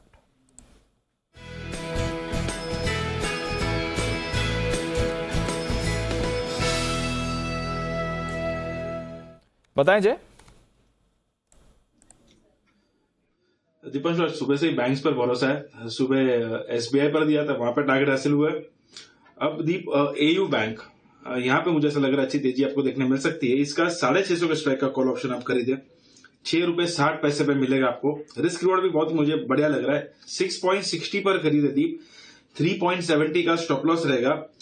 फर्स्ट टारगेट जो इसका है वो है 10.50 and second target will be 14 ₹14 का सेकेंड टारगेट रहेगा। सो 10.5 और 14 ये दो टारगेट्स के लिए आप एयू बैंक का 650 के स्ट्राइक का कॉल ऑप्शन खरीदे। मुझे ऐसा लग रहा है कि यहाँ पे आपको अच्छी एक ब्रेकआउट कल के ट्रेडिंग सेशन में देखने मिलेगी, जिससे ये स्टॉक में लगभग मुझे ऐसा लग रहा है 2 दिन में 675 से 680 तक के भी लेवल्स देखने मिल सकते हैं। अब वो होता है दीप, तो इसके टारगेट्स काफी अग्रेसिव हो जाएंगे, 25-30 रुपए हो जाएंगे। But keeping in mind expiry, I think at least ₹14 तक के लेवल्स हमें देखने मिल सकते हैं। के लेवल्स तो आपको देखने को मिल ही सकते हैं। बैंक्स पर फ्रेश खरीदारी की राय आपको इस समय आती हुई दिख रही है। वैसे पूरे बाजार में आप देख रहे हैं लगभग सभी स्टॉक्स आपको इस तेजी में पार्टिसिपेट कर रहे हैं। इंडसइंड बैंक पर एक डेफिनेटली अच्छी मूव आई है। AU small finance bank, IDFC first bank, बंधन बैंक पर आपने खरीदारी देखी है। आईडीएफसी लिमिटेड भी एक्शन में आ रहा है। कोटक बैंक, यहाँ पर आपको फ्रेश खरीदारी आती हुई दिख रही है। तो अक्रॉस बैंकिंग एंड फाइनेंशियल्स एक अच्छी मूव आई है और बैंक्स इस समय लीडरशिप दिखा रहे हैं। इसलिए आप देख रहे हैं 17,600 के पार है निफ्टी एंड 38,850 अब बैंक निफ्टी का आपको आते हुए दिख रहा है। ये फिर क्लोजिंग की तरफ बढ़ते हैं और बहुत ही इवेंटफुल डे रहा है, जहां सुबह एक बड़े गैप डाउन के आसार थे। गैप डाउन हुआ भी पर वहां से बाजार रिकवर हुआ, फिर फिसला और उसके बाद जो रिकवरी आई है और स्पेशली जो लास्ट 15 मिनट का एक्शन रहा है वो बहुत ही दमदार आपको आते हुए दिख रहा है। ऑटोज, हालांकि एंड में ऑफकोर्स हमने बैंक्स देखा, बट सुबह से ही ऑटोज एक बढ़िया लीडरशिप दिखा रहे हैं। 4% ऊपर एमएनएम, 3% ऊपर आयशा मोटर्स आपको आते हुए दिखा। हल्की फुल्की खरीदारी बाकी ऑटो स्टॉक्स में भी आपने देखी है। बजाज फिनसर्व अच्छे एक्शन में रहा। टाटा स्टील, हिंडाल्को, सुबह से मेटल सबसे एक्टिव था। इनफैक्ट फर्स्ट सेक्टर जो रिकवर हुआ था वो मेटल्स ही था आपके लिए। एसबीआई में अच्छी खरीदारी रही, पूरे बैंकिंग पैक में अच्छा एक्शन था। IndusInd bank, Kotak bank, ICICI, यहाँ पर भी आपने पॉजिटिविटी बनते हुए देखी। इसके साथ ही मूवमेंट आपको दिखा रहा था रिलायंस इंडस्ट्रीज 1.5% ऊपर। सिप्ला, यूपीएल, टाटा कंज्यूमर, ग्रासिम, कोल इंडिया जैसे काउंटर्स में भी आपने खरीदारी देखी। इनफैक्ट बहुत ही बढ़िया ब्रेथ रही। सिर्फ 7-8 स्टॉक्स थे जो नेगेटिव टेरिटरी में थे। आज आईटी का दिन उतना अच्छा नहीं था, हालांकि निचले स्तर से जरूर थोड़ा रिकवर हुए, बट फिर भी TCS, Infosys top losers. HCL tech, tech Mahindra पर भी आपने दबाव देखा है। एचयूएल ये भी आज फिसला है। अदानी पोर्ट्स, इस पर भी आपने गिरावट देखी। एचडीएफसी बैंक एकदम सपाट बंद होते हुए आपको दिख रहा है। वायदा कारोबार की तरफ आए, जबरदस्त तेजी। आरबीएल बैंक 6.5% ऊपर। IDFC first bank, bank of Baroda, city union bank, Canara bank, federal bank, इन सभी काउंटर्स में आपने जबरदस्त खरीदारी देखी है। एनएमडीसी बढ़िया उछाल, जो डीमर्जर के लिए अब आपके सामने लेवल्स और डेट्स भी आती हुई दिख रही है। M&M, Delta Corp, Coromandel, Bharat electronics, Nalco, Tata power, कुछ और काउंटर्स जहां पे आपने खरीदारी देखी। जोलन फूड, बलरामपुर चीनी, रेन इंडस्ट्रीज, हिंदुस्तान कॉपर और एमसीएक्स, यहां पर भी अच्छा एक्शन था। पर मिड कैप आईटी में भी गिरावट थी लार्ज कैप की तरह। तो एम्फेसिस 2.5% फिसला है। परसिस्टेंट सिस्टम्स पर दबाव आपने देखा। माइंडट्री भी आज फिसलते हुए दिखा और कोफोर्ज में भी गिरावट आई है। एचपीसीएल यहाँ पर कमजोरी थी। पीआई इंडस्ट्रीज ये गिरता हुआ दिख रहा था। बर्जर पेंट्स, इसके साथ ही संवर्धना मदरसन, यूनाइटेड ब्रूरीज, ये भी कुछ और काउंटर्स हैं जहां पर आपने वीकनेस देखी है। कैश मार्केट, जोमैटो जिसकी अभी बात चल रही थी, लगभग 1.5 करोड़ शेयर्स के बड़े सौदे आपने होते हुए दिखे और सुबह 10 लाख शेयर्स के सौदे इस पर हुए थे, लगातार एक्शन में रहा। और देवयानी जहां पर सुबह एक बड़ी ब्लॉक डील हुई थी, पूरी तस्वीर ही बदल गई। सुबह के सारे कमजोर खिलाड़ी दौड़ लगा रहे। ऑटो देखिए, महिंद्रा, सुबह के सारे कमजोर खिलाड़ी दौड़ लगा रहे।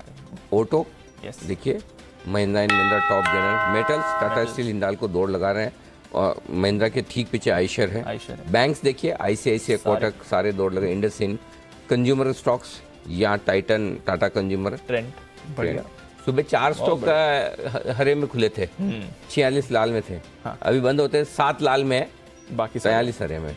उससे अंदाजा लगा लीजिए। खाली एक आईटी को छोड़ दो जेपी मॉर्गन की वजह से, बाकी सब कहीं को, एक डीवीज को छोड़ दो सीमीजी की वजह से। तो ये 2 स्टॉक ऐसे हैं जो अपनी अपनी वजहों से किसी न किसी की वजह से खराब है। बाकी सारे स्टॉक्स काफी बढ़िया एक्शन में आज बंद होते दिखे हैं। और वायदा कारोबार में भी देखिए, ऐसे स्टॉक्स टॉप गेनर है 4, जो आप कभी सोचते नहीं है। RBL 6%, NMDC 6%, IDFC first bank 6% और बैंक ऑफ बड़ौदा 4.5% आज ऊपर बंद होते हुए दिखे हैं। और कमजोरी के हिसाब से देखेंगे तो एम्फेसिस 0.3%, इन्फी 1.5% नीचे बंद होता हुआ। समाचार समाप्त हुए। 17,600 के ऊपर की क्लोजिंग मिलेगी, फाइनल क्लोजिंग भी चिंता मत कीजिए क्योंकि डे हाइस पर जाकर बंद हुए हैं आप। और बैंक निफ्टी भी डे हाई पर 38,850 के आसपास बंद होता हुआ दिखा है। तो टारगेट्स पर पहुंचते हुए दिन के हाई पॉइंट पर बंद होते हुए बाजार 17,577 पर निफ्टी 86 अंकों की मजबूती के साथ और बैंक निफ्टी 38,000 से वो हाई से नीचे आए हैं, 50 पॉइंट नीचे और लगभग 150 पॉइंट नीचे। आखिरी 10 मिनट आखिरी 5-7 मिनटों में जो तेज दौड़ लगे, बट एनीवे 75 पॉइंट ऊपर डाउ फ्यूचर्स नैस्डैक 35 पॉइंट ऊपर छोड़ जाते हैं। कल की कल देखेंगे। फिलहाल विदा लेने का वक्त है। चोपड़ा साहब, कुणाल जी, राकेश जी, हिमांशु जी और कौन है दिल्ली से? तो ये चारों ही ना। हाँ, दिल्ली वाले चारों लोगों से को तो बता ही दिया हमने कि आपको शाम को देखना ही है वाली शो। बाकी मुंबई वाले सुमित जी, वागले साहब और साथी जय ठक्कर साहब, आप सबको भी देखना है। और सिम जी, आपको भी, आप सबका बहुत बहुत धन्यवाद आज हमारे लिए समय देने के लिए, शो में साथ देने के लिए। मुझे दीप को इजाजत दीजिए।